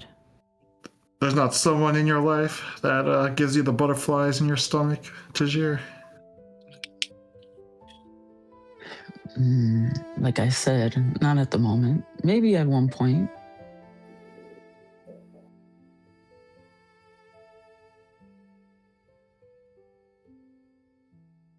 What about you, Solonia? She looks up from where she's painting the lion badly. Huh? Do you have anyone, a partner you love? No. Tajir is single. No. What are you doing? Would be so nice. Maybe both of he could pull you from your shell. You can make him softer. Where did we find her? I wish I knew. He was the one who brought me here, actually. I didn't bring you anywhere. We just asked for your help. You decided to stay. Entertaining for me. I am very good at planning weddings, so I will help you guys. Helping to plan her weddings. Job? Is that what you do? I am a woman of many crafts. Bodhi can play, Helix can be the officiant, and I can be the planner. And there is an artificer upstairs. She can build the chapel or the grotto or wherever you want to get married. We could make it beautiful.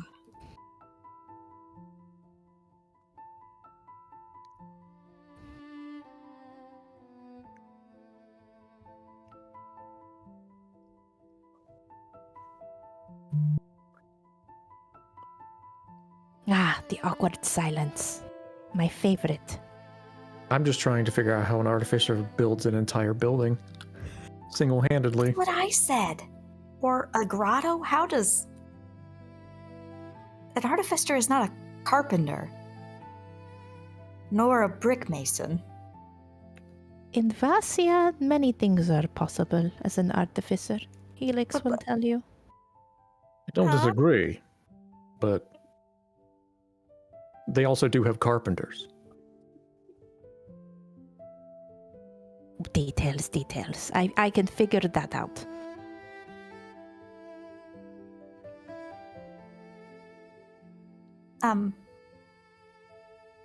So... That aside? Did we decide what should be our hideout? I think that's what Bodhi and Tazir were supposed to be discussing this entire time, but I think Bodhi was just singing to him the whole time. I did hear singing.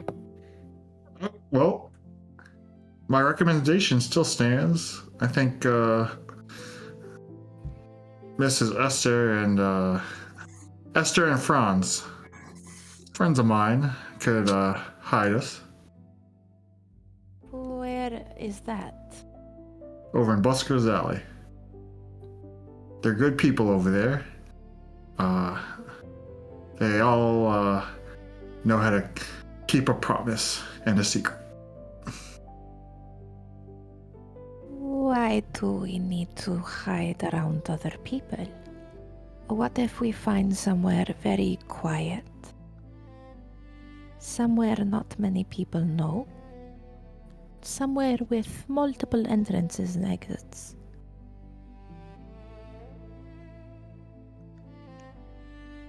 Do you know of such a place? I do.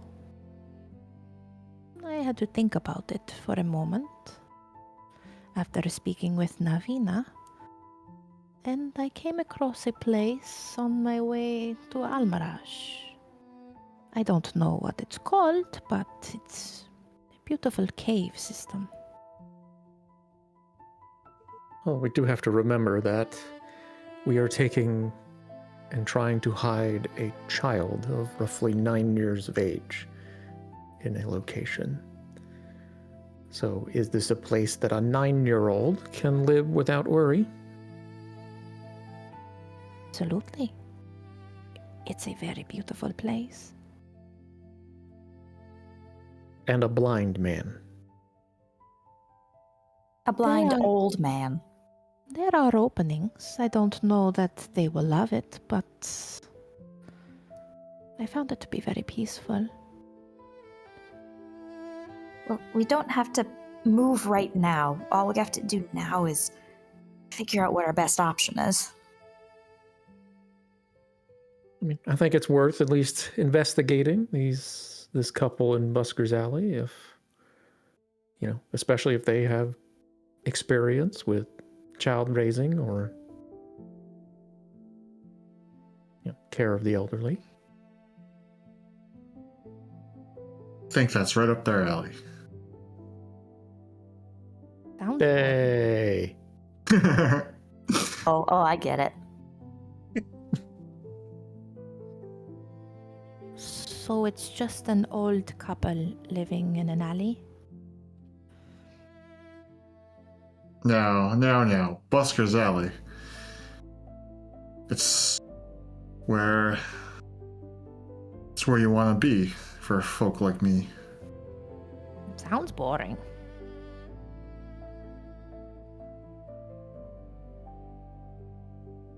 But more You important, don't have a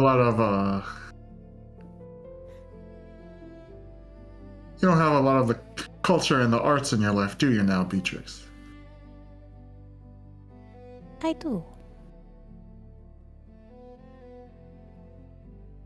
I shall tell you one thing about me. I like to sing.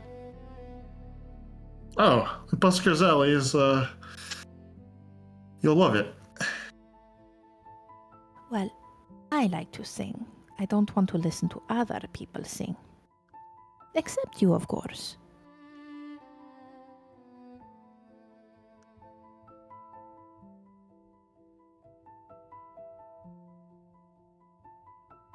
I'll turn to the group. So what do we think?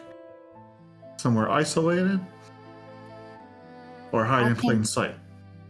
I think we should talk to your friends first to see if they'd be willing to hide a child and old man. Okay, I think that's a good idea. I have a feeling they would do it. But yes, we should meet them. I happen to think that investigating all three options would be the best. And then we can figure out which one really fits, because, I mean, If Tazir has a good contact, that's when it's worth possibly using. And then having an escape to an isolated place is also good to have in the back pocket. And have any of you thought about killing the old man? Now, I why think would we Navina want to do has. that? What? She just smiles. Not killing him. If he turns out to be evil, we'll deal with him. But right now, he just seems like a lost old man trying to figure out if the girl in that room is actually his granddaughter or not. Well, you've all passed my test. I didn't think we would actually kill the man. I just wanted to see how would you all react to that question. And you all Really? reacted the way I thought. Oh, well, thank goodness.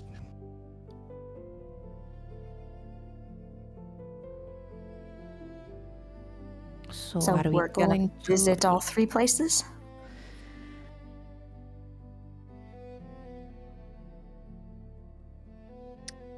Sounds good to me. We'll start with Busker's Alley then. Okay, I think Navina said she was going to stay here for her dad. Should someone else stay here just in case?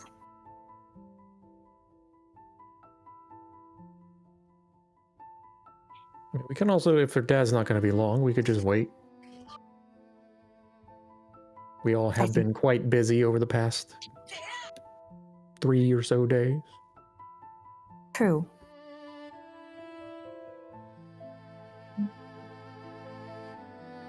We also just showed up. The Vizaran are suspicious of us. Oh, and, right. You know. Maybe lay low for a little bit. Yeah, let it cool down. Unless someone's got an option to deal with that.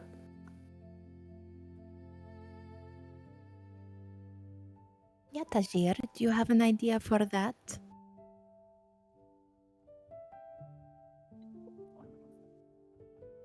No. Then why are you polishing your guns? Just in case, you never know. Don't want them to, get stuck in the middle of a fight. Door's about to open, guys. It does. I could feel it. So as you guys are discussing where you're gonna go first, which is Busker's Alley, we'll cut to Navina as just to rewind time a little bit. You just made your way upstairs, and you make your way upstairs, and it's quiet. It's quiet, more quiet than it has been the past few days that you remember before you left. You hear rustling coming from the restroom. You can hear Bill sort of grunting. The door's open, so he's not doing what you're thinking he is. The chat falls silent. Are you Navina will. She will like quietly, sort of edge closer, try to figure out, like, listen a little bit more and see, like, can she peer through without getting seen of like what, like, is he good? Make a stealth check.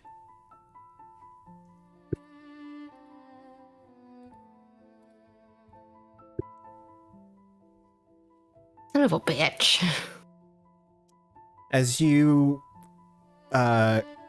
attempt to creep your way towards the open bathroom, you step on a creaky bit of flooring, and you hear Bill sort of pause, and from what you can see as you approach, you see him sort of moving his hands a little bit, and he straightens himself out. Oh, Navina, I didn't notice you came up. Sorry. It's just washing my face. Yeah, no, you're okay. Well, are you okay? You can see that he sort of wipes his brow and he splashes some water on his face. Make a perception check really quick. 19. Hell yes.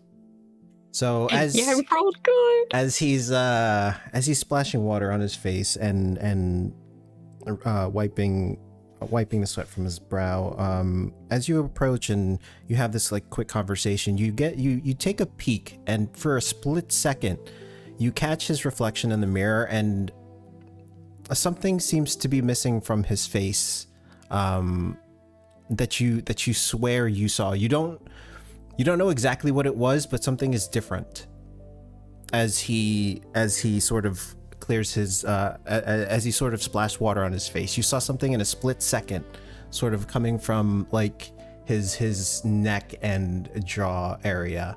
It was there, but it's not there anymore. And he sort of how's everything going downstairs? Fine, I guess.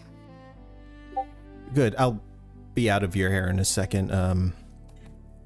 If just washing up.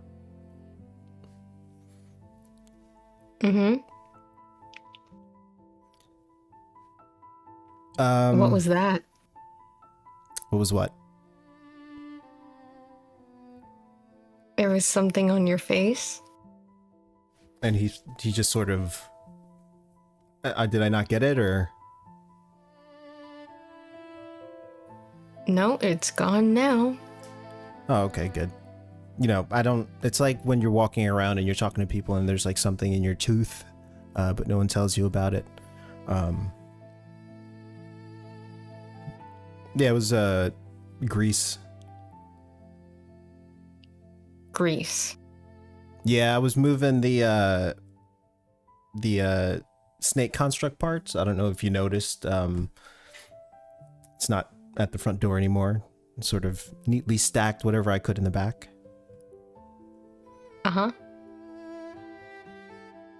Sure, you want to stick with that? I mean, that's what I did, unless you didn't want me to stack it in the back. I'm not talking about the snake. I'm talking about the grease. Yeah, I mean, we are in a forge. And he's just sort of standing awkwardly straight in the bathroom, as he's like turned around. He's not even leaning on anything. And he just like looks at you and begins walking. I think your dad will be here any moment now. I think we should go. Bill?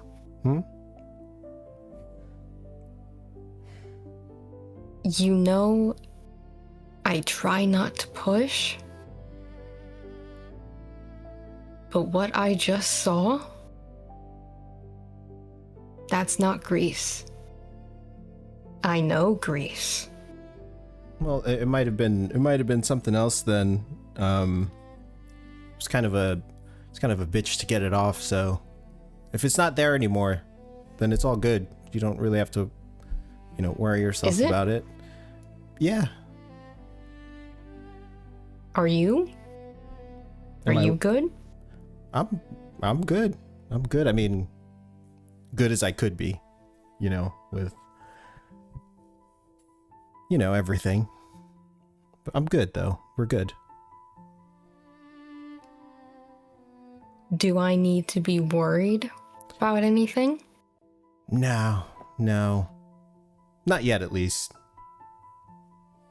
Yet. I mean, I'm here in hiding, so. But like I said, if it ever comes to your doorstep, I'm gone, and I'll take it. I'll take whatever it is with me.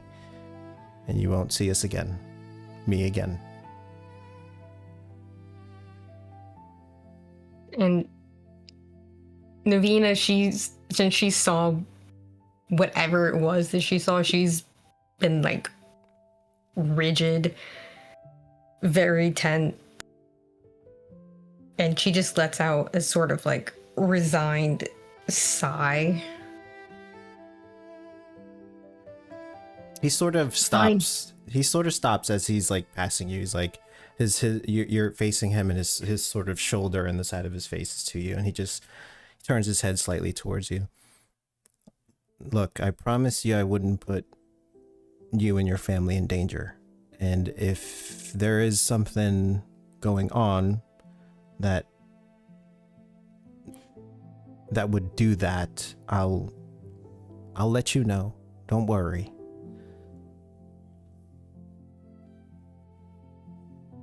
It's my family. I know. I'm always going to worry. And I want to trust you, Bill. I really do. But you don't exactly make that easy. You see he shuts his eyes. I know, but there are things that I can't say. I understand. Maybe you think I don't. I live here in a forge. I have my family. I have a teacher. It's taught me how to be an artificer, but believe me, I understand having things that you can't talk about. But even I know that sometimes you don't have a choice, where you need to talk about those things sooner or later. I have things that I will have to talk to certain people about sooner than I'd like. And I am probably going to do what you're doing, pushing it off as long as I can. But if there was one thing that my mother taught me, other than compassion, was knowing when you had to do something, even if it was scary or difficult and it was the last thing that you wanted to do. If it needed to be done, you had to. And I get that, Navina. I really do. And I wish it tears me up inside, and I really wish that I could tell you more, but I can't.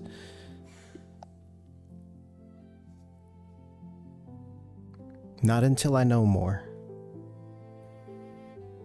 About what? Whatever you're dealing with, or about me? Whatever I'm dealing with. Look, when Salonia told me that there is a shadow looming over me, I didn't like that one bit. And I know it's not her fault, and I know she didn't mean anything by it, but it just reminded me what's been going on. She kind of just nods quietly for a second, looking down at the ground.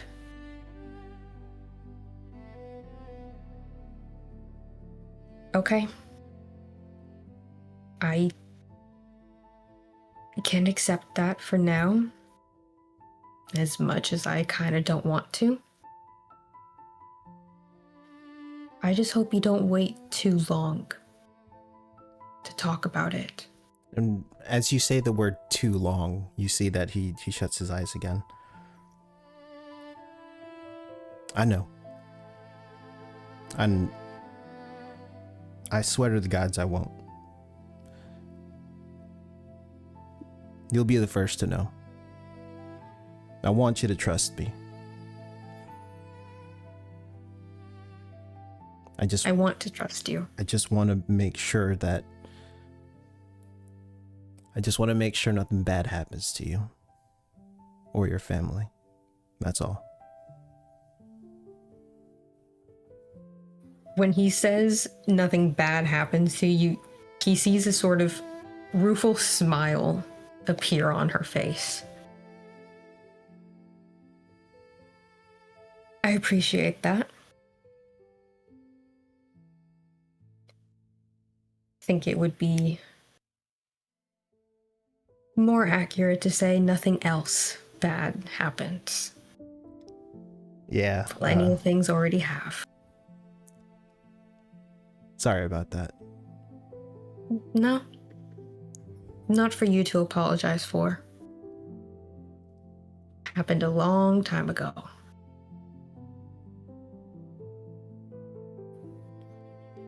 Just know that I would never do anything to hurt your family. You guys have shown me grace and a kindness that not a lot of people would, especially for a stranger. And I appreciate that.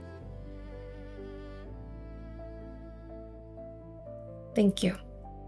It's what my parents do. It's what my mom did for me. I try to be like her some days. I mean, from what your dad has told me, you're there. You're spitting image. I try. I didn't do anything in the bathroom, so you can use it. It doesn't smell or anything, so. I wasn't really worried about that till now. Yep, just made this. All right, I'm sorry. I'm gonna go back downstairs and if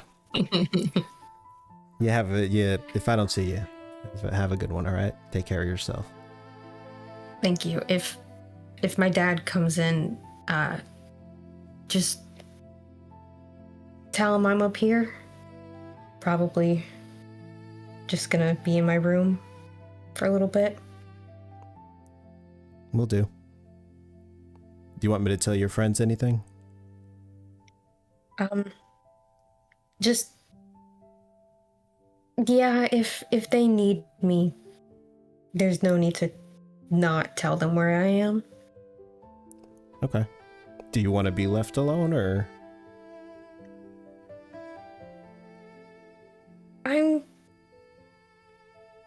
I'm not really sure, honestly.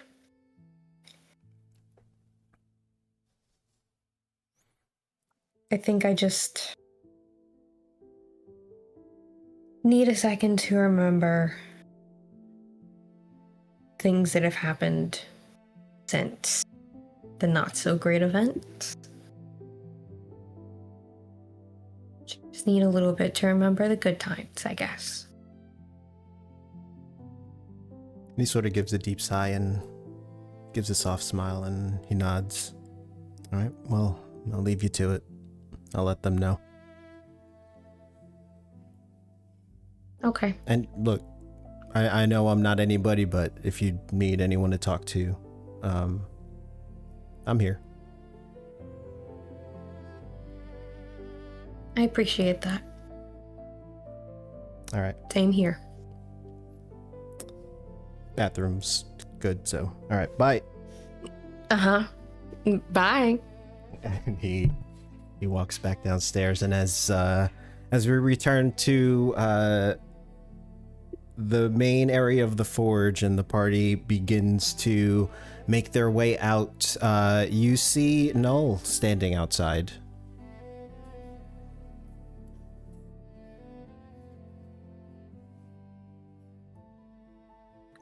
Hello. Were you with your Miss Mystic? How's everyone doing? He dodged the question. That means it's yes.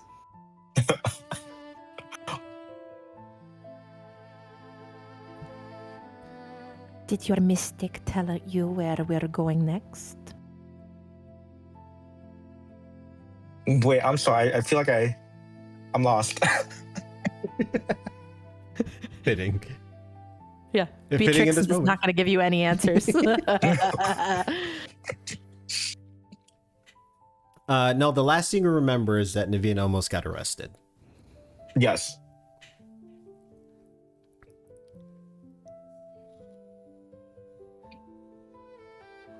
Is she here right now?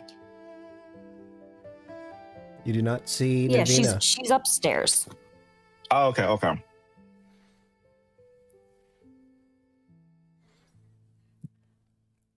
The party is about to go investigate 3 possible places to hide. Welcome. No. So where do you think it's best that we go? No. Wait, what are the 3 options? Well, don't you already know? You knew it's 3 options, so clearly you know what the options are. God spoke to me. You're right. Where should we go? As far away from the forge as possible. Far away from the forge as possible. I see. Would that be your suggestion, Beatrix? I cannot say. The mystic will tell you. All right, let's go visit the mystic then.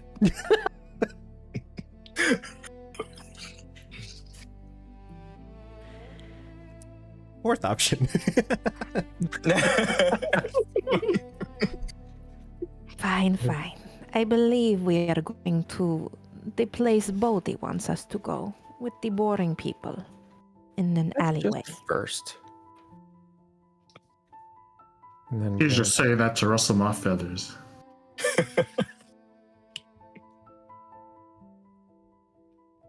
So was anyone staying behind aside from Navina?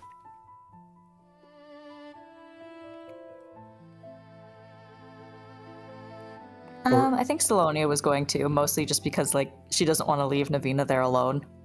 Okay. If Beatrix hadn't been sleeping like for the past 6 years, she probably would have stayed, but she wants to go explore. Okay. All right. So Salonia, you stay behind at the Emberheart Forge, and you watch as Bill comes back downstairs, and he just nods, doesn't say anything to you. He sees that you're busy painting, and he sort of sits quietly at the counter as you do so. You can see that there's a little bit of shakiness in his face, that he just had a somewhat heavy conversation, and you see that he doesn't want to make eye contact with you at the moment. She's focusing on painting this disfigured wooden lion. Disfigured wooden lion. But her talents are not in painting. She started with a purple base, and now she's not sure what's going on.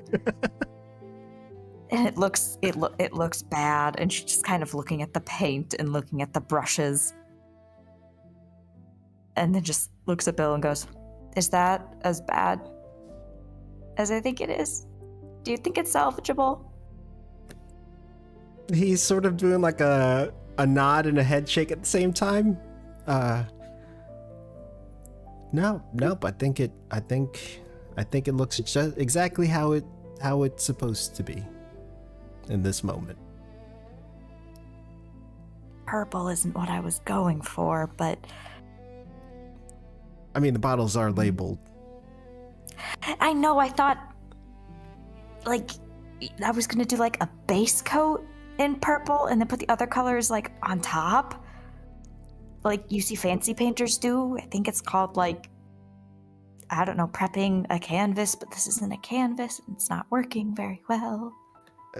Salonia, I mean, with all due respect, you and I can reset this if we really wanted to, right? Huh? Prestidigitation. I'm sure you know that spell. She slaps her hand on her forehead. I'm an idiot. I'm just making a suggestion. Things here, you know, we can do those sort of things if we ever find ourselves in your sort of situation. Sometimes I forget about magic. It's fine. You don't have to. I think it looks great. Exactly how it's supposed to. No, I'm going to commit to this. I'm going to commit to this and see what it becomes. Good. Art is a process. Good. Yes, exactly. And there's no need for magic to meddle in it. She goes to pick up green. Oh, all right. I'm gonna, you let me know if you need assistance. I'll be over here. Got it. Try to focus, channel creative energies. So as the rest of the party makes their way down into Lower Almirage, where Busker's Alley is,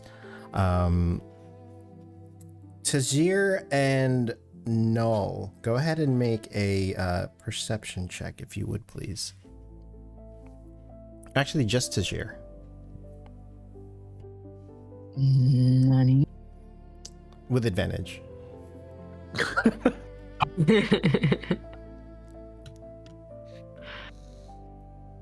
17. Okay.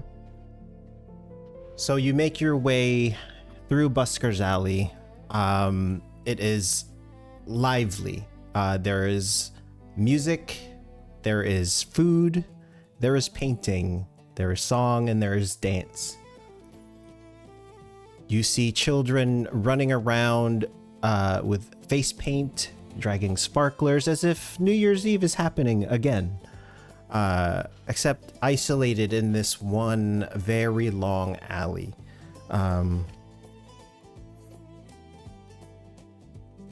Bodhi, if you could describe within this alley where Esther and Franz's house is, and what does it look like?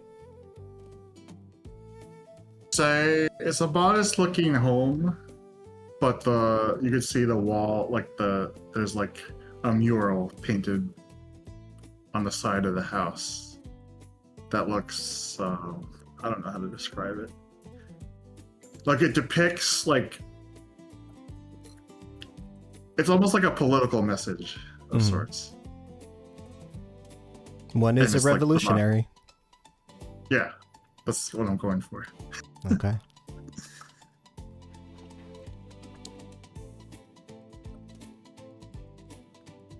So you arrive at your contact's place. Are there steps leading up, or is it a single-story home? Is it like a two-story home? Is it a sort of townhouse where there's like an upper entrance and a lower entrance? It's like a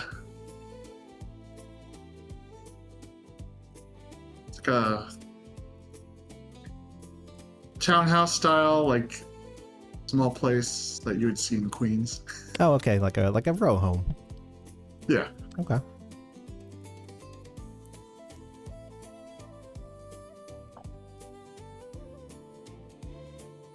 I go around to the side where the mural is, the side of the house actually, and I knock on the side door. I knock with like rhythm on it. You knock with rhythm on the side door, and as with most places in Busker's Alley, the door is unlocked and it swings slightly open. Well, hello? Anybody home?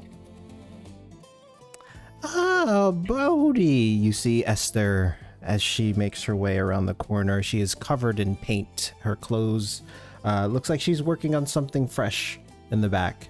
Her hands and face dabbed up with various paints and metallic colors. Now, where have you been, young lady? And I playfully take her hand.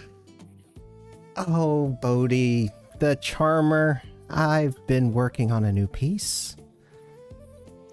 And I like kind of spin her around like in a dance move. And oh, this is lovely. And how have you been, my dear? Oh, you wouldn't believe the adventure me and my new friends have been on. Ah, you have friends. That is excellent news, Bodhi. We've got here Helix, Tajir, Beatrix. Everyone else is at the other place, right? Well, Null is there too. Well, Oh, actually, no, sorry. she looks over your shoulder as you're introducing them. She only sees Helix and Beatrix at the moment. Now, where did those other two go? As you say that, we cut through back to Busker's Alley. Tazir and Null, as you're following the group a few paces behind, you get sort of separated in the crowd, and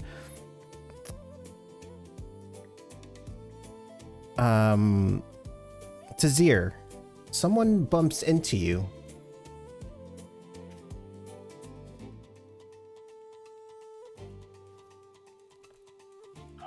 Okay. I bump into them and I just look at them. I give them like a side eye. You can see that after making contact, he sort of stumbles, and you see what looks to be a human male with early to mid 30s, messy, dirty blonde hair, sort of 5 o'clock shadow. He wears a long, tattered brown and red duster coat, long sword on his hip, and the goggles around his neck. And he sort of stumbles over. Hey, man, watch where you're walking, huh? Last I checked, you bumped into me. And he sort of, after like the crowd clears slightly around you, you see that this is Milo Dustwalker.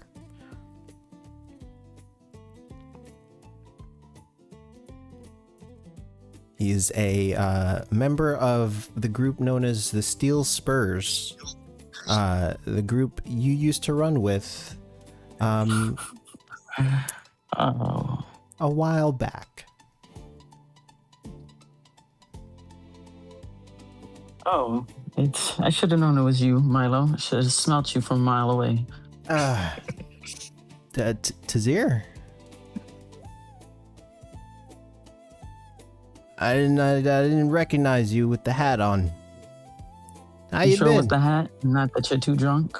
And you see that he's squinting as he's speaking to you.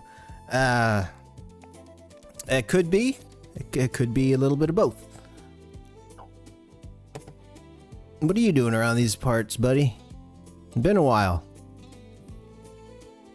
It has. Just doing some investigating. Investigating? Is that what you're doing now? Yes, better than what you're doing. Is it though? And he jiggles the bottle.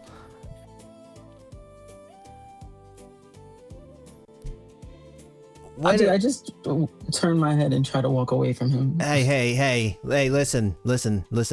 Hey. When are you gonna rejoin the group, man? We need... I'm pretty sure I was clear before. Never again. Look. We need someone with your skill set. Ven has been asking about, you. You can tell him I'm nowhere to be found. Well, then I'd be lying, and I don't like lying. You sure about that? Yeah. He's got a big job lined up, which I think will put us back does he now? on the map. Yes, sir. And I think Oh, you want to tell me more about it? someone, not unless you agree, I'm not going to give you the whole kit and fucking caboodle if, you're just not going to join back up with the crew.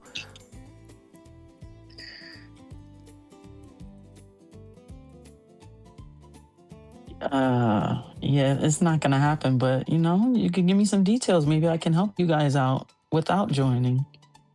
You promise? I don't make promises. Well, I can't go on. Look.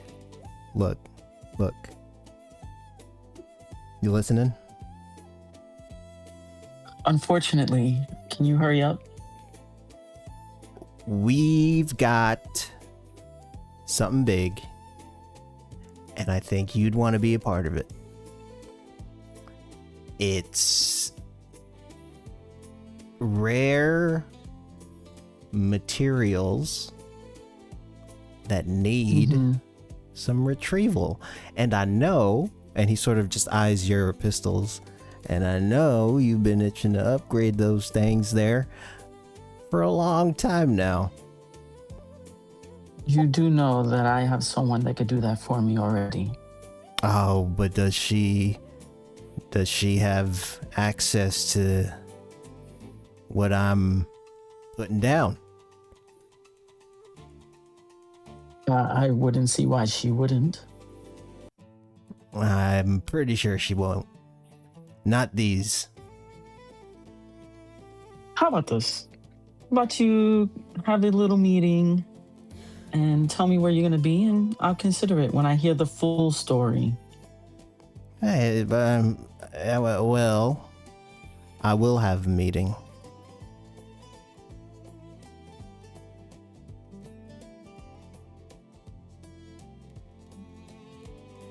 Okay. And you'll be a part of that meeting. Okay. And I think, Tazir, I think you'll like it. Yes, you've said that plenty times before. So yeah, if you can find me. Earth materials that no one has ever seen before. Yeah. Oh. That I think will put us back on the tippity top. And we're only halfway there.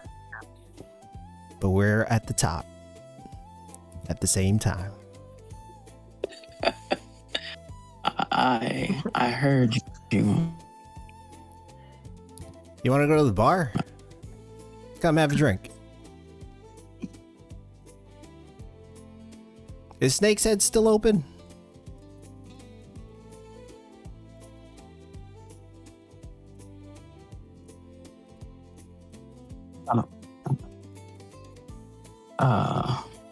Probably. All right. Well, it's good talking to you. Yeah, Ven's been looking for you, and he sort of just blanks for a second, and I think he's got something big lined up for us, and he'd really like you to be a part of it. All right, I'll consider it, but I have somewhere I have to be, so you'll be at Snakeheads, right?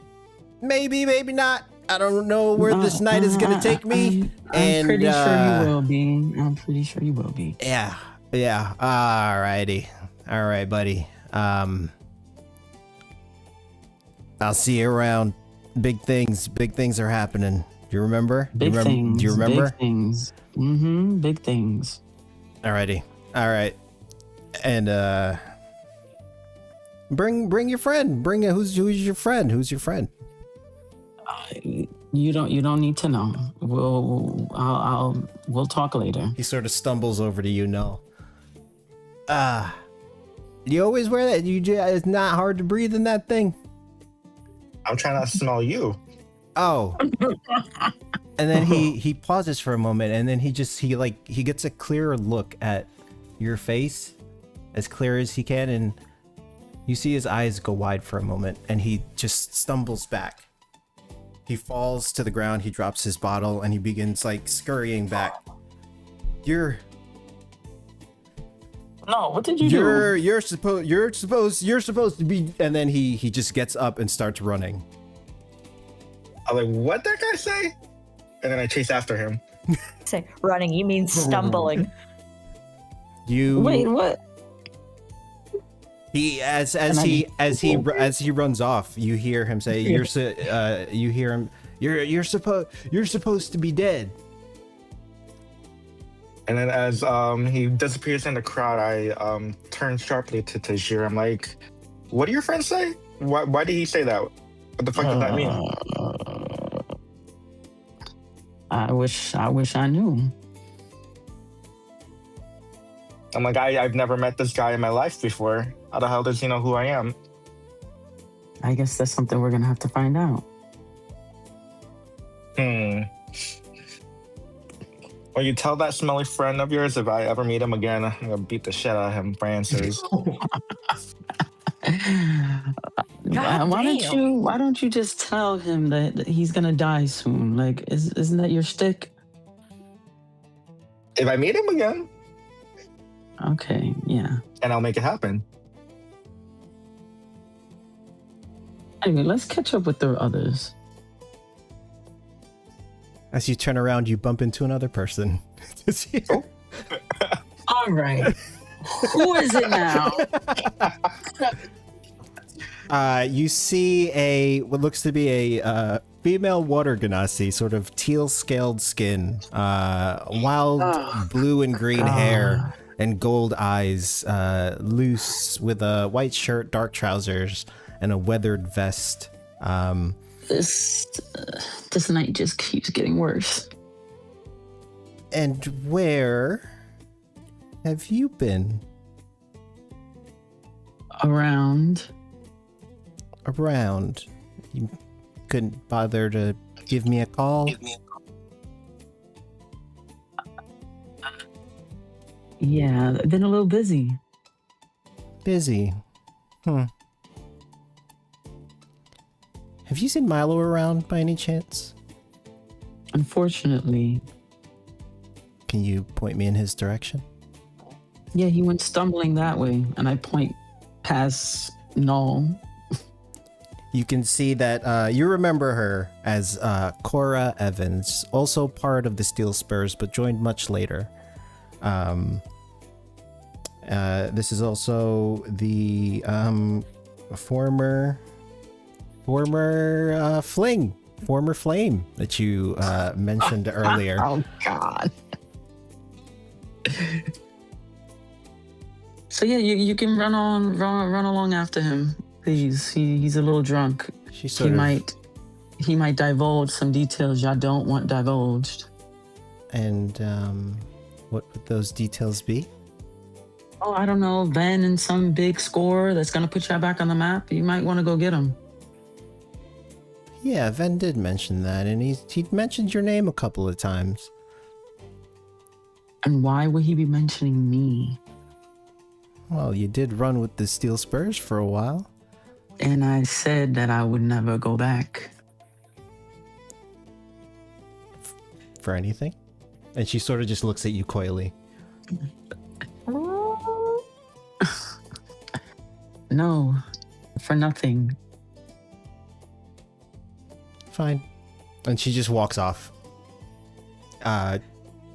Moving in the general direction that Milo was walking, or stumbling away from. And I just mumbled to myself, is there anybody else that I have to bump into tonight? Please. It's just the way you run into people, man. You literally run into them. So after a few moments, Tajir and Null join the lineup within Esther's house.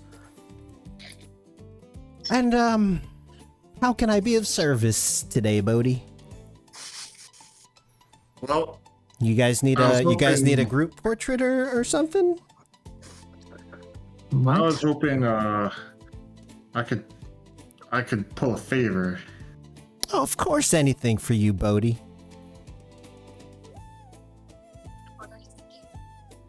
We have a couple of VIP that we need hiding, if you catch my drift. VIP now. Do tell. I turn to the team to help me out. Before walking in, Helix would have stared at the mural on the outside. You said it had a political message. What kind of vibe was that message giving? like anti-war, like a hippie kind of. Alrighty. Make love, not war. Yeah. On the outside. Yeah. She clocks that you're staring at the mural. Do you like that?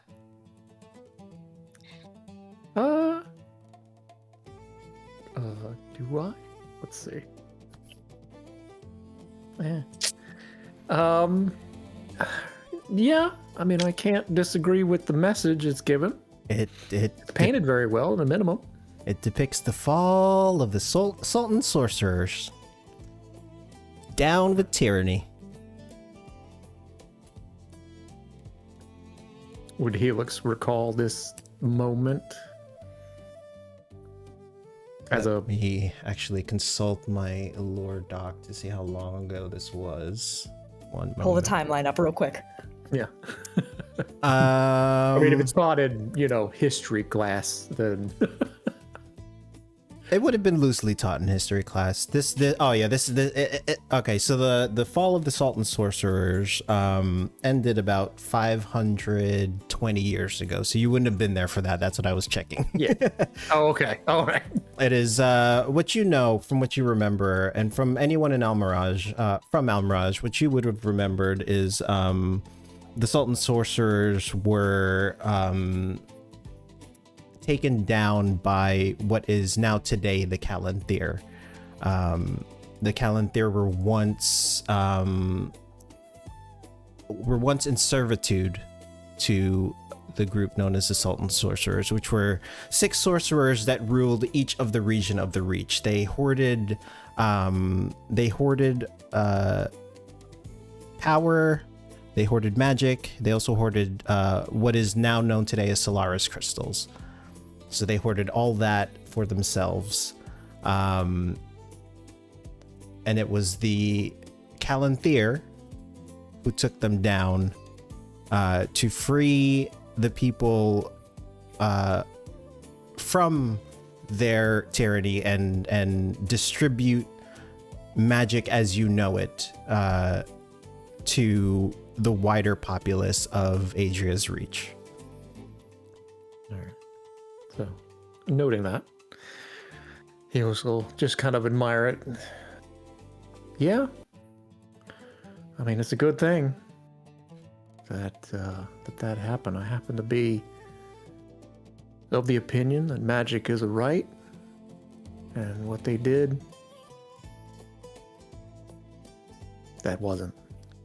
Indeed, but don't get the message twisted. Just because I depicted the Calanthir as the heroes of the day doesn't mean that they're not turning into what they sought to bring down. So it's sort of a double...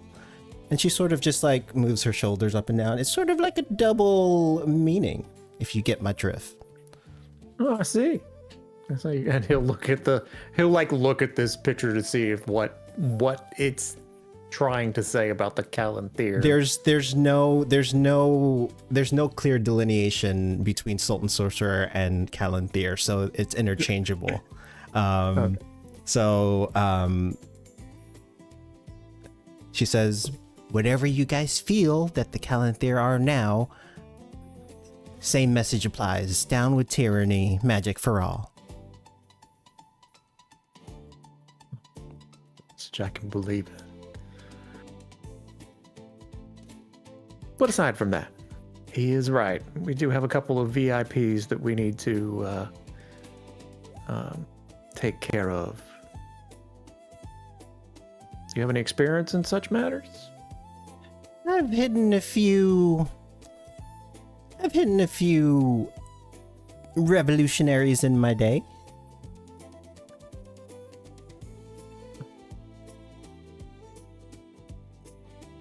How many VIPs are we talking?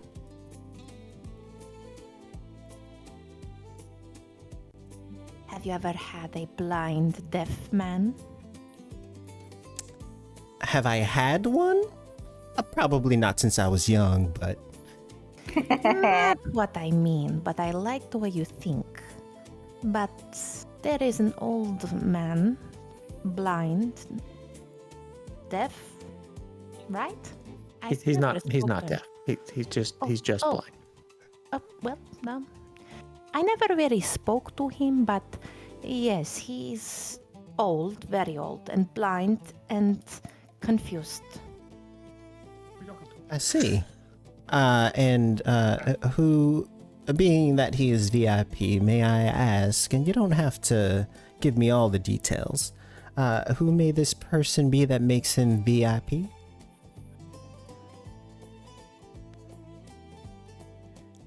I'm the old man, I'm not deaf. Oh my god. Mark. Well, Mark's playing the old man. Get in here. Mark's playing the old man. Mark's got a player character and he's a blind old man. Oh, I am the old man. You are the old man. Quick, Kai, blind him. oh God. So a blind old man, and why are we looking to hide this person? Well, have you been observing what's been happening in the city? I have. With all of the statue-like people? Indeed, and actually on the way, you guys would have noticed there were a few of these now sort of semi-permanent structures littered on every street and path that you guys walked, all the way from the upper city to the lower city. They're very hard to miss. Yeah. We happen to think that he's somehow involved. Oh, really now? And she looks at Bodhi, wide-eyed. This is some spicy details, Bodhi. Yeah, well, Involved how? Do we think that he's the cause of this, or do we think that he's something different?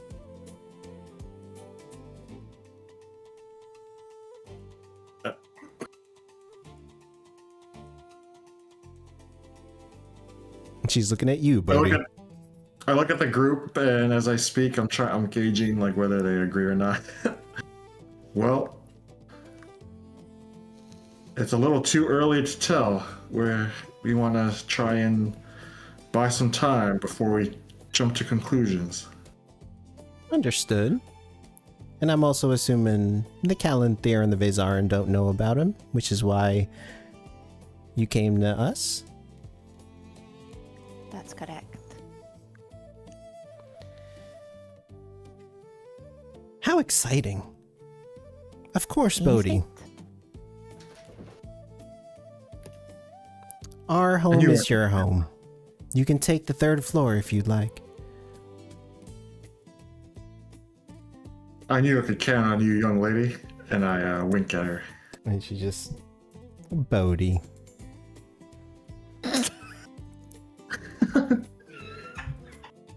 Such a charmer. If my husband were here, I wouldn't say that he'd be jealous. I'd say he'd probably ask if you'd like to join us for an evening or two. The jealousy is all mine, young lady. Where is that handsome fella? Oh, he's out. He's out and about, perusing the markets, seeing what fresh new fruits and veggies there are.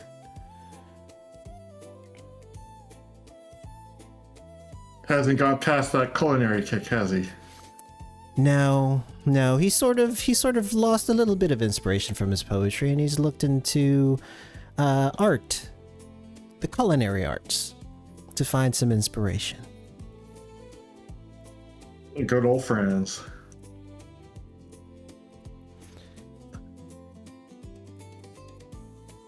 So yes, our home is your home, Bodhi. The door's always unlocked. Can't thank you enough. Of course. And if your friends are worried, we have no love for the Calanthair, so... That's kind of what I gathered from the mural outside. I'm sure you'll be fine. Well, there's one other question. Shoot. You ever raised any children? Unfortunately, none of my own. Ah. I couldn't bear my own. But we do interact with the children in Busker's Alley. Don't know if that counts. Yeah. Just as long as you're not afraid of them. Heavens, no.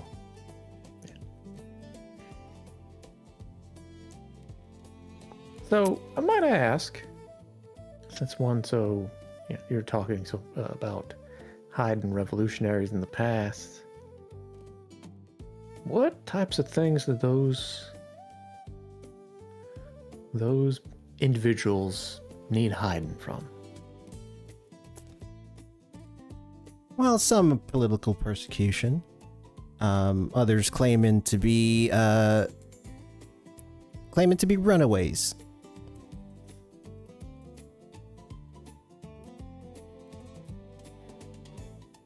How'd they know to find you?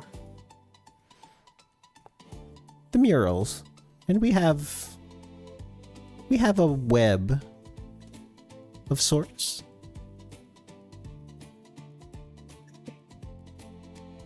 Does your web have a name? No. We sort of don't do that sort of thing. It sort of gives the whole thing away. If I were to look for other murals in the city, maybe for a little help. I like the way you think. The mural outside is one of many.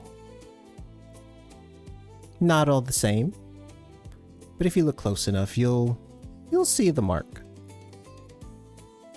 I won't tell you. You'd have to find it on your own. This way you know.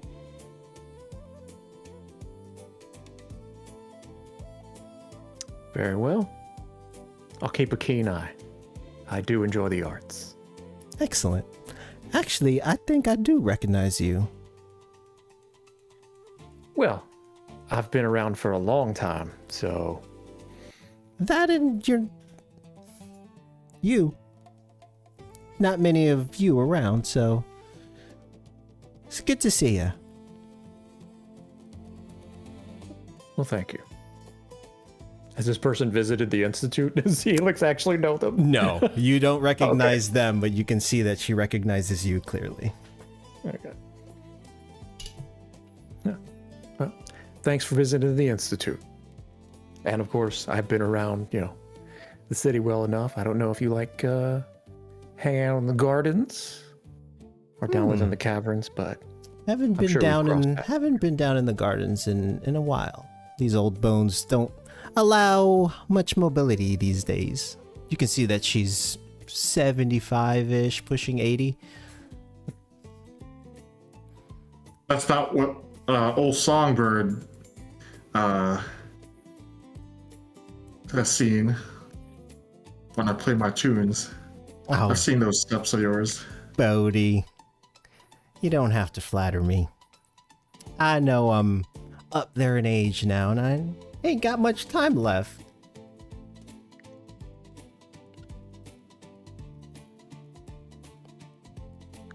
So let's make whatever time I have left memorable. We'd be happy to host your VIPs. And we'd be happy to help in however way we can. I look to the group like, see? They're cool.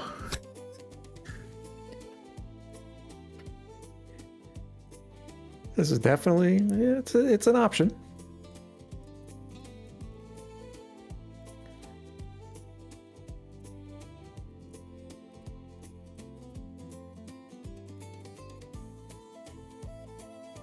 So what does the party do from here? I say we take this lovely woman's invitation for housing, and if she needs any extra activities, favors to be done for her, Bodhi's got it, right, guys?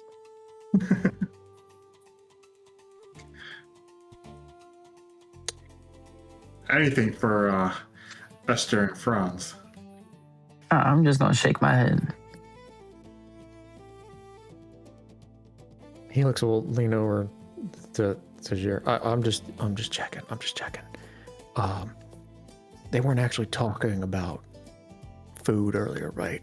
You got the same vibe? Mm-hmm. Okay.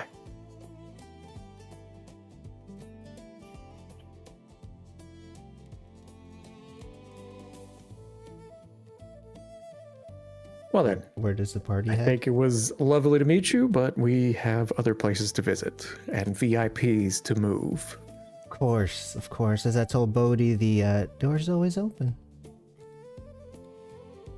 Amongst other things, but let's go. Oh, you spicy. Bodhi, I like the company you keep. Hopefully they don't rub out on me too much. I'll leave Just that one alone. She just looks. You can see it in the face. Helix has like a Flutters her eyelashes a few times at you, Bodhi. places a hand on his temple.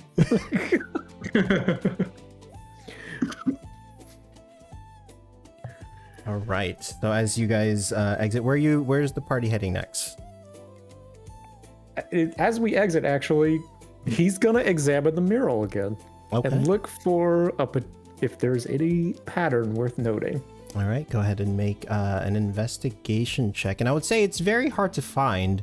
So go ahead and do it with disadvantage. Sorry.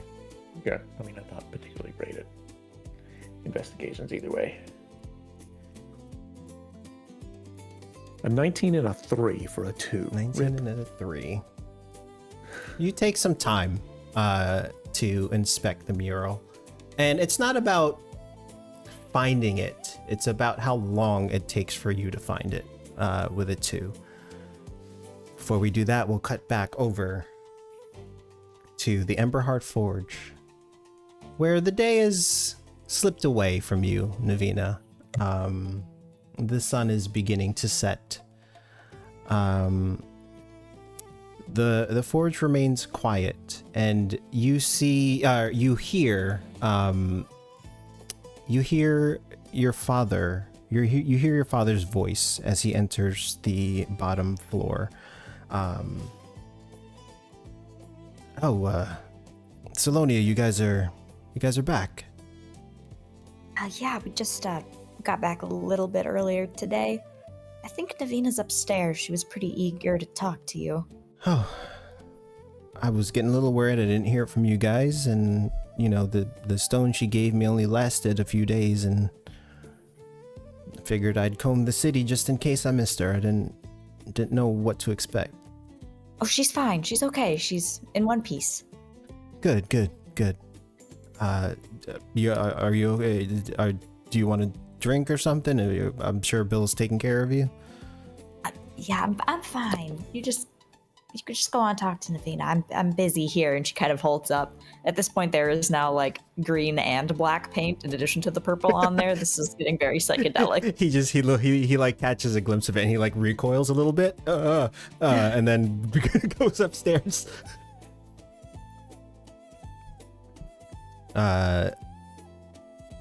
You hear a knock on the door frame. I'm assuming the door's open to the room.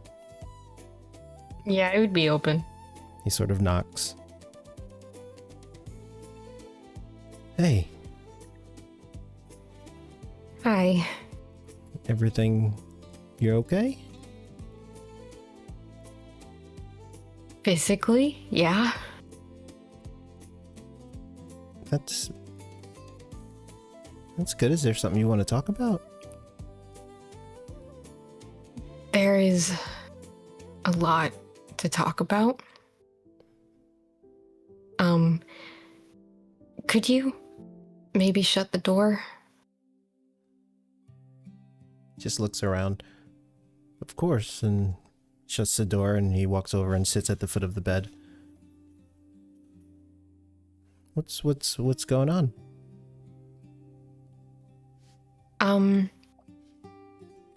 Well, we didn't find Mom or Robbie or anyone else missing.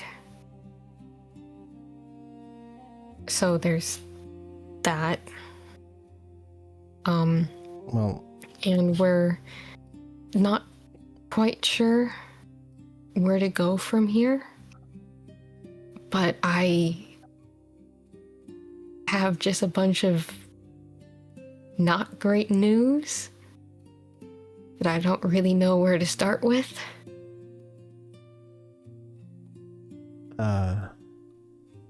You can see he's sort of just taken aback, and he's sort of just bracing himself.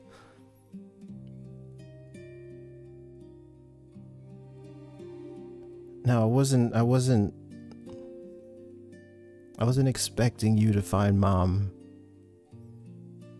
And I don't know if that's a terrible thought to have. I had hope, but something inside told me that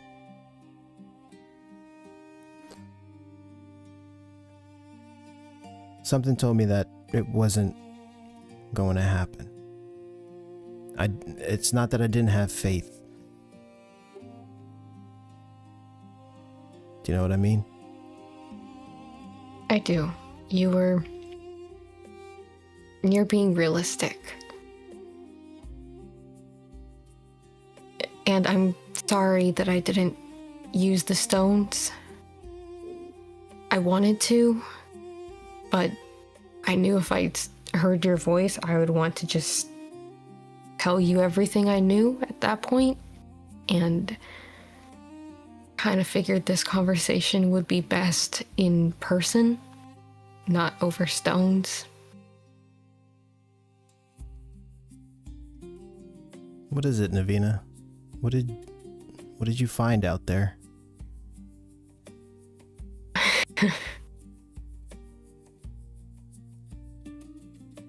You can see that he's bracing himself. You can see no insight check needed. You can sort of feel that he's bracing himself to hear that you found Mom, but not in the way that you wanted to. We found some answers, but mostly just more questions.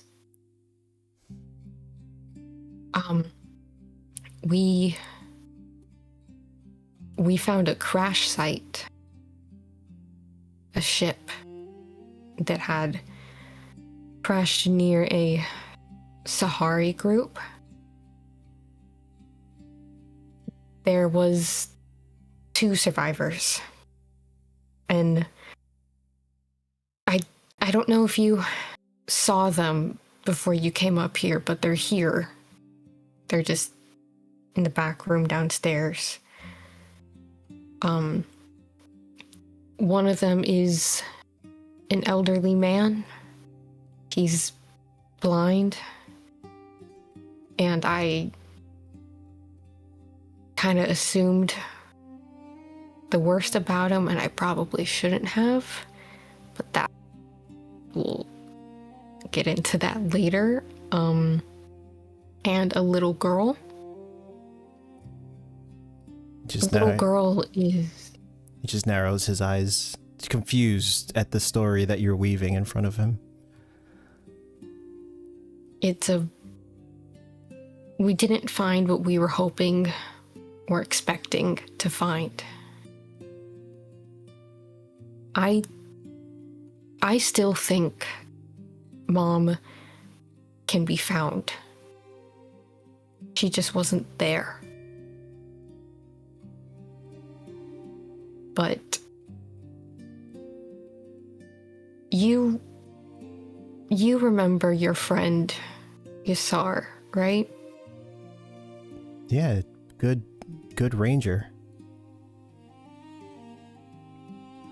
And Navina kind of just closes her eyes and looks down towards her bed. I'm so sorry, Dad. He was on the ship. He didn't make it. You can see that he just has his hands on his temples, around his eyes.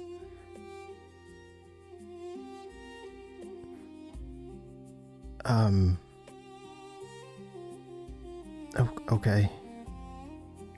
Okay. I'm sorry.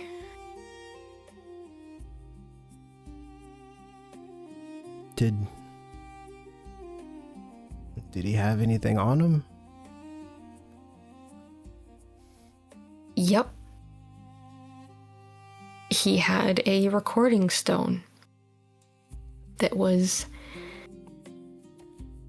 a message from Mom, actually.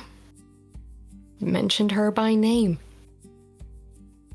And they were good friends. They worked together for a long time. Her, Yasar, and Sahiri. Mm-hmm.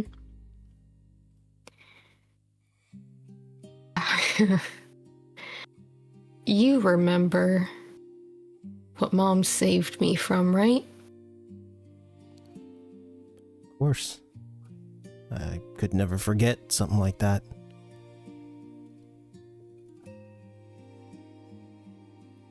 He's still alive.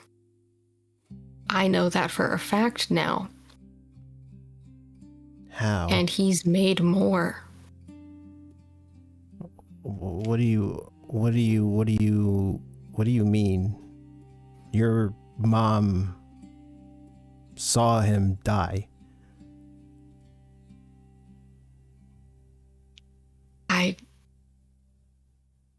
No, I don't think she did. How can you be so sure? Couple different things.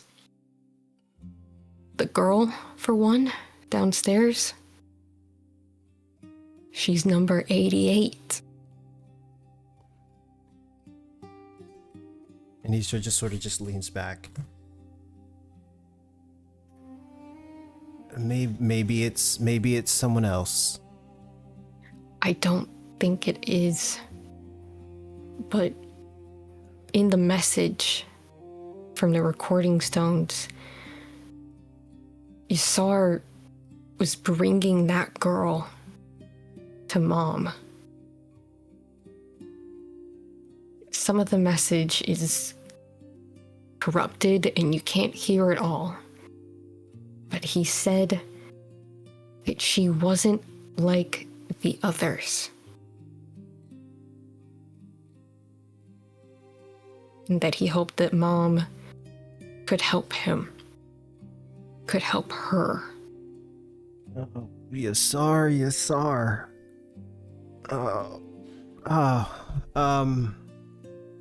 Do you have the stone with you? Yeah, I've kept a hold of it. He sort of just holds his hand out. She'll give it to him.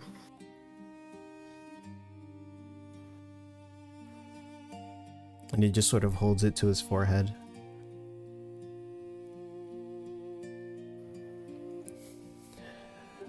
He doesn't say anything for a few moments, and this girl, number 88, you said? She's here? Yeah, she's unconscious. She's been unconscious since we found her. She's only had brief moments where she woke up, but she is different. I think she has some kind of connection to why people went missing. I don't know how, but where we found her, we also found these crystals, and she'll pull out the 2 samples that she had and like very carefully place them on the bed and open them. Don't touch them. As you said that, he was about to. And he pulls his hand back. I don't know what they are. I have never seen these before. Not in Auntie's shop, not from what she's taught me, not from anything that Mortimer has taught me or that Mom's brought home from her travels. These are new, and they look like crystals, but they have to be some kind of organic thing too, maybe? But they also disrupt magic. I tried using Mage Hand and it dissipated. But this one, and she points towards the one that sort of looks like the flower bloom, looks like a flower that was growing off of a crystal. And this other one, and she'll point towards the scorpion tail bit, I collected after a giant crystal scorpion appeared out of the ground. And once we killed it, it just shattered. And they're somehow connected to her, which kind of makes sense from what I remember about him. He wanted to use organic things that were better or could make people better and infuse them with us so that we would be more. So it would make sense that he would try to use that if he could. I just don't know how he did it or why or how he even came across this stuff. And sorry, where did you say you found this? At Ash site in the desert. And he holds where the we found her. He holds the sending stone sort of in both hands, and he has it over his mouth.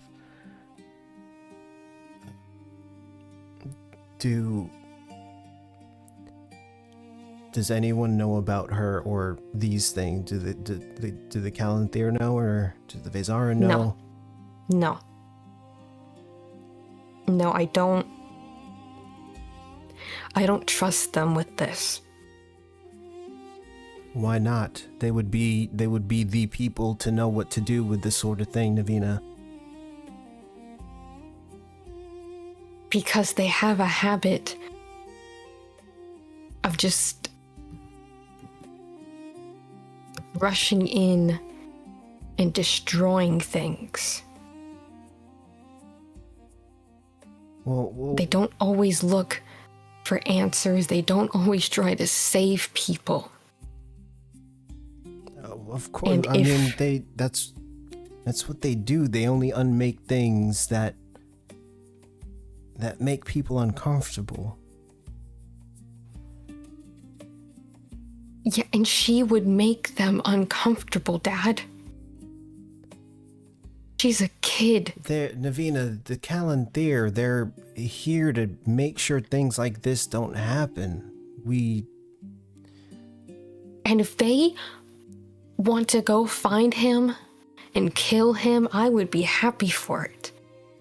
But they've known about him. And he's still out there. But now she's here. And if I'm right and she is connected to all this, what do you think they'll do to her? She didn't ask for any of this. I know she didn't.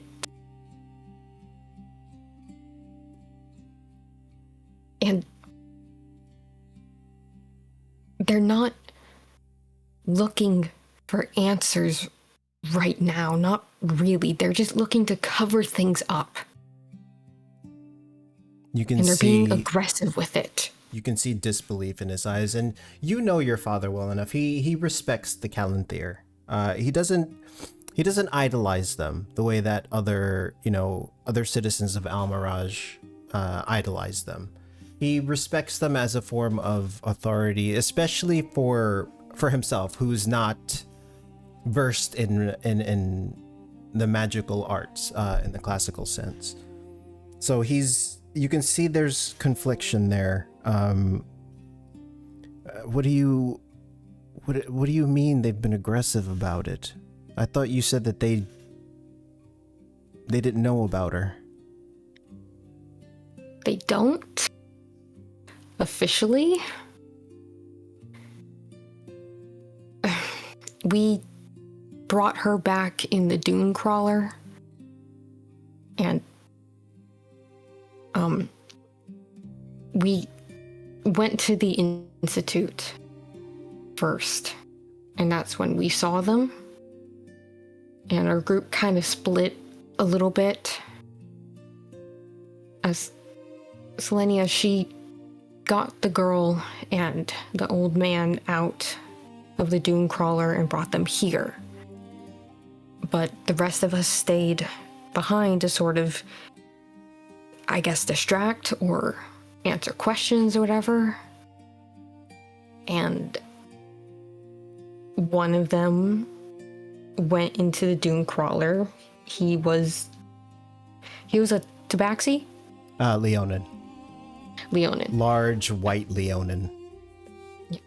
He was a Leonin, and I guess they have regally good noses. Yeah, that's what they're known for. Wait, you said Leonin was white fur, gold flakes? Yeah. That's Solomon Wrath. He's one of their best. Well, he's kind of a dick.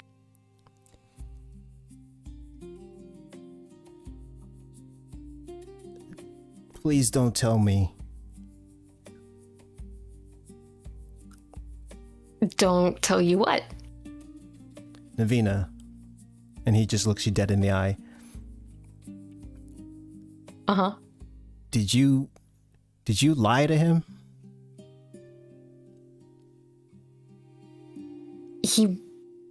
He could smell her. So they do know. No. They suspect. No. If Solomon knows, he knows. He doesn't count on just his nose to do. They're investigators, Navina. Magic. And we didn't tell him.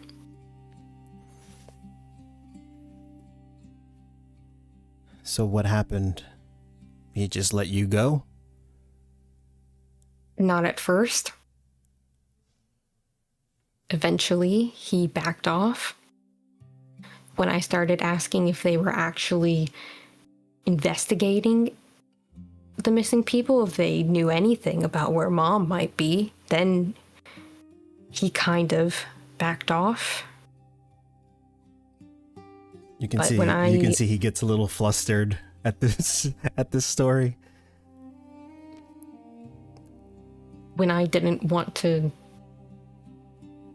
give him the full truth, he tried to arrest me. Oh, Navina. Oh boy. I couldn't just tell him the full truth. Okay. All right. Well, it's obvious he didn't arrest you. You're here. You can thank Helix and Beatrix for that. I will once I see them. I'll also have other words. But Navina, you cannot make enemies or be on the bad side of the Calanthyr investigators. Not right now. I wasn't trying to be. But he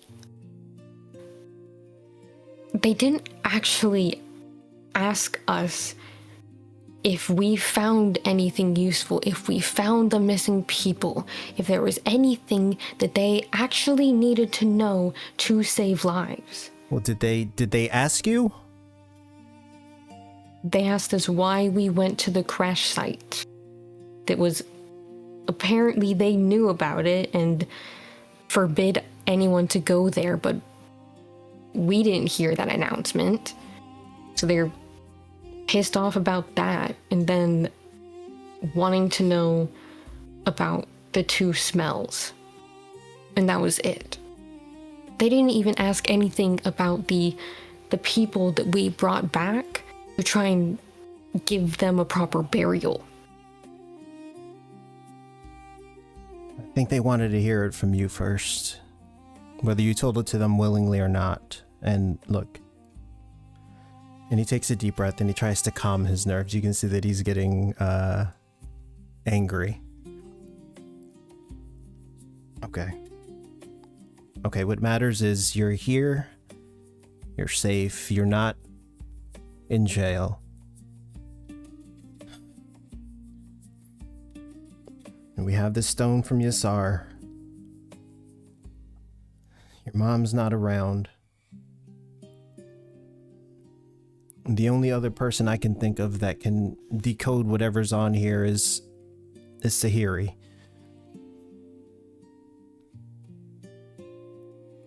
Yeah, we probably going to need her for more than one thing. Maybe, anyway. There is more. Oh. There's more? Worse?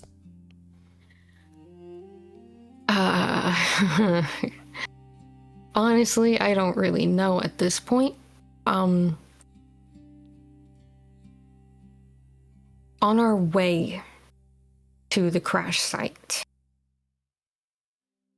we had an encounter with two people. People I thought were dead. That they died the day that Mom saved me.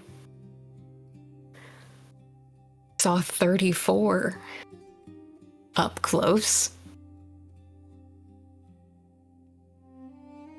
He called me sister.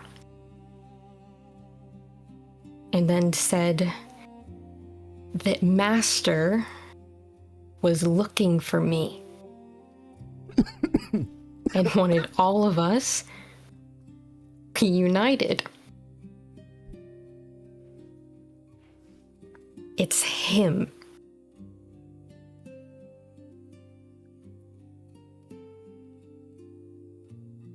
Okay.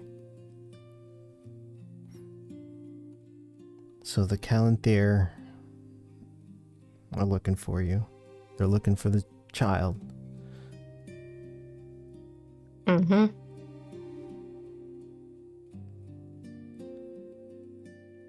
Who we thought was dead. Is also looking for you, and probably looking for the child. Yep. Can you imagine why I was a little on edge with the questions? And why I didn't really want to answer anything? Maybe they could have helped. Maybe they could have helped. If they wanted to help, they should have found him years ago.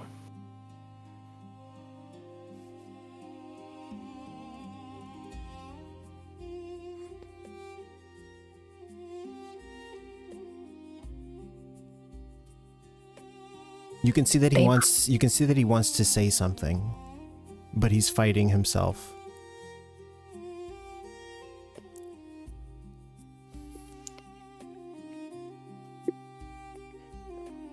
Look, I know that I should trust them to do their jobs. I'm more worried that they're just going to consider all of this too much and just unmake the whole situation, and we will have no chance at getting Mom and Robbie back and everyone else that is still missing and it could still be alive. But Navina, what if they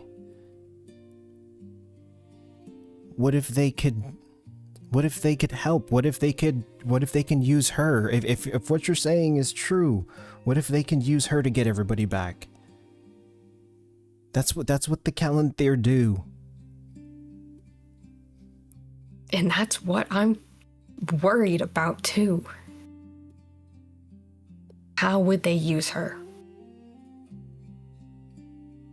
Would they actually help her?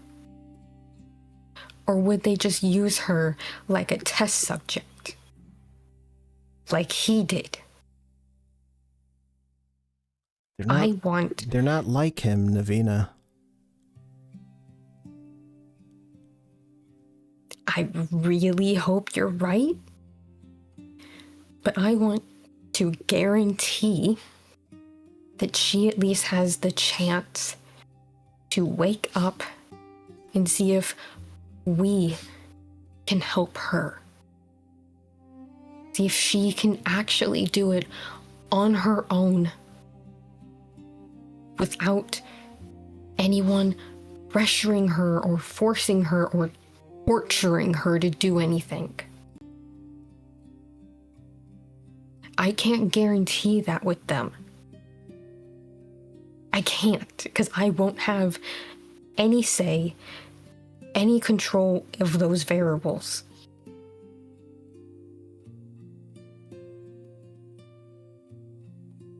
If we have to go to them at some point, we will. Or I'll talk to the group about it at least, but I want to try it this way first. The way that Mom would. The way that she did for me.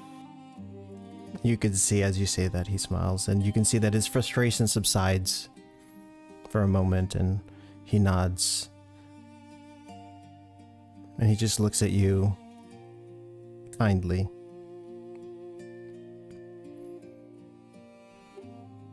Proudly. And you do have your mother's heart. Okay, we'll wait till the child wakes up and we'll see what she knows. But Navina, we have to turn her in. Some point. We're not there yet. And I haven't told the group everything I know. Everything to do with me, him, what I know about her at this point.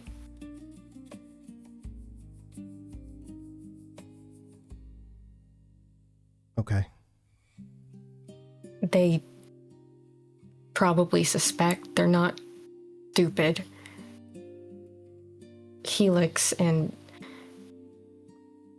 some of them heard 34 call me sister. And I kind of revealed a little bit. But do you trust your friends?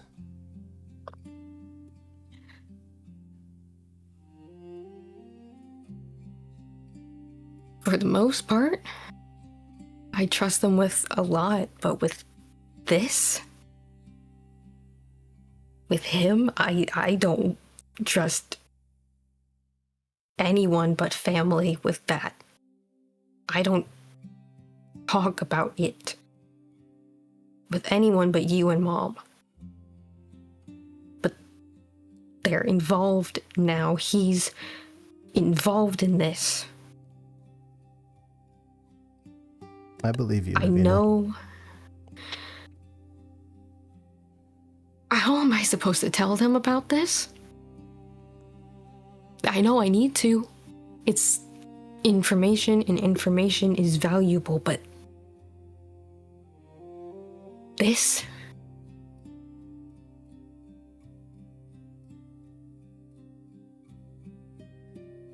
If you feel that you can trust them with that information, then I would say, if they're here to help you, I think for this to work, you all have to trust each other. And with that, I think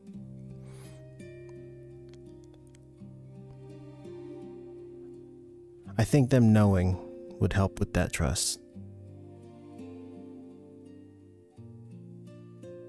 Probably. But it's going to change a lot. And maybe not for the best.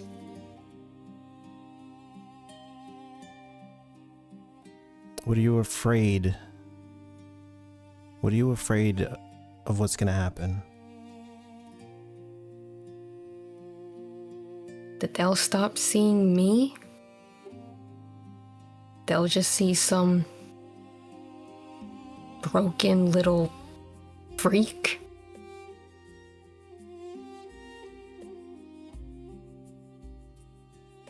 Well, if they think that, then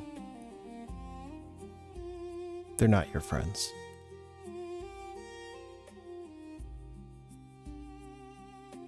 I think that's what I'm afraid of.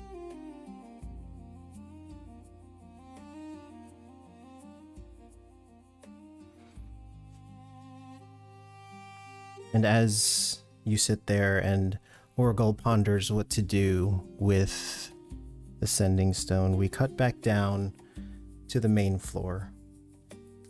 Salonia, you're whittling away at, or not whittling, you're painting away at this lion. What does a lion look like now within this time frame? It really looks like there was some kind of paint explosion, and none of these colors belong on a lion. Okay. She's probably gotten it on her arms and on the counter too. Like she was focused, and it does not show. But the real question is Salonia happy with it? Yes. Okay. So as you're admiring your work, despite what Bill said, despite what you think it should be, you look at this in your hand and you smile, proud of the thing that you helped complete. And as you're staring at this, you get the sense that something is not quite right within this space. As if time has slowed to a stop. And as you lower the figurine, you see the little girl, her face, she stands there, her eyes are open, iridescent and milky, and she smiles softly at you, and she tilts her head ever so slightly.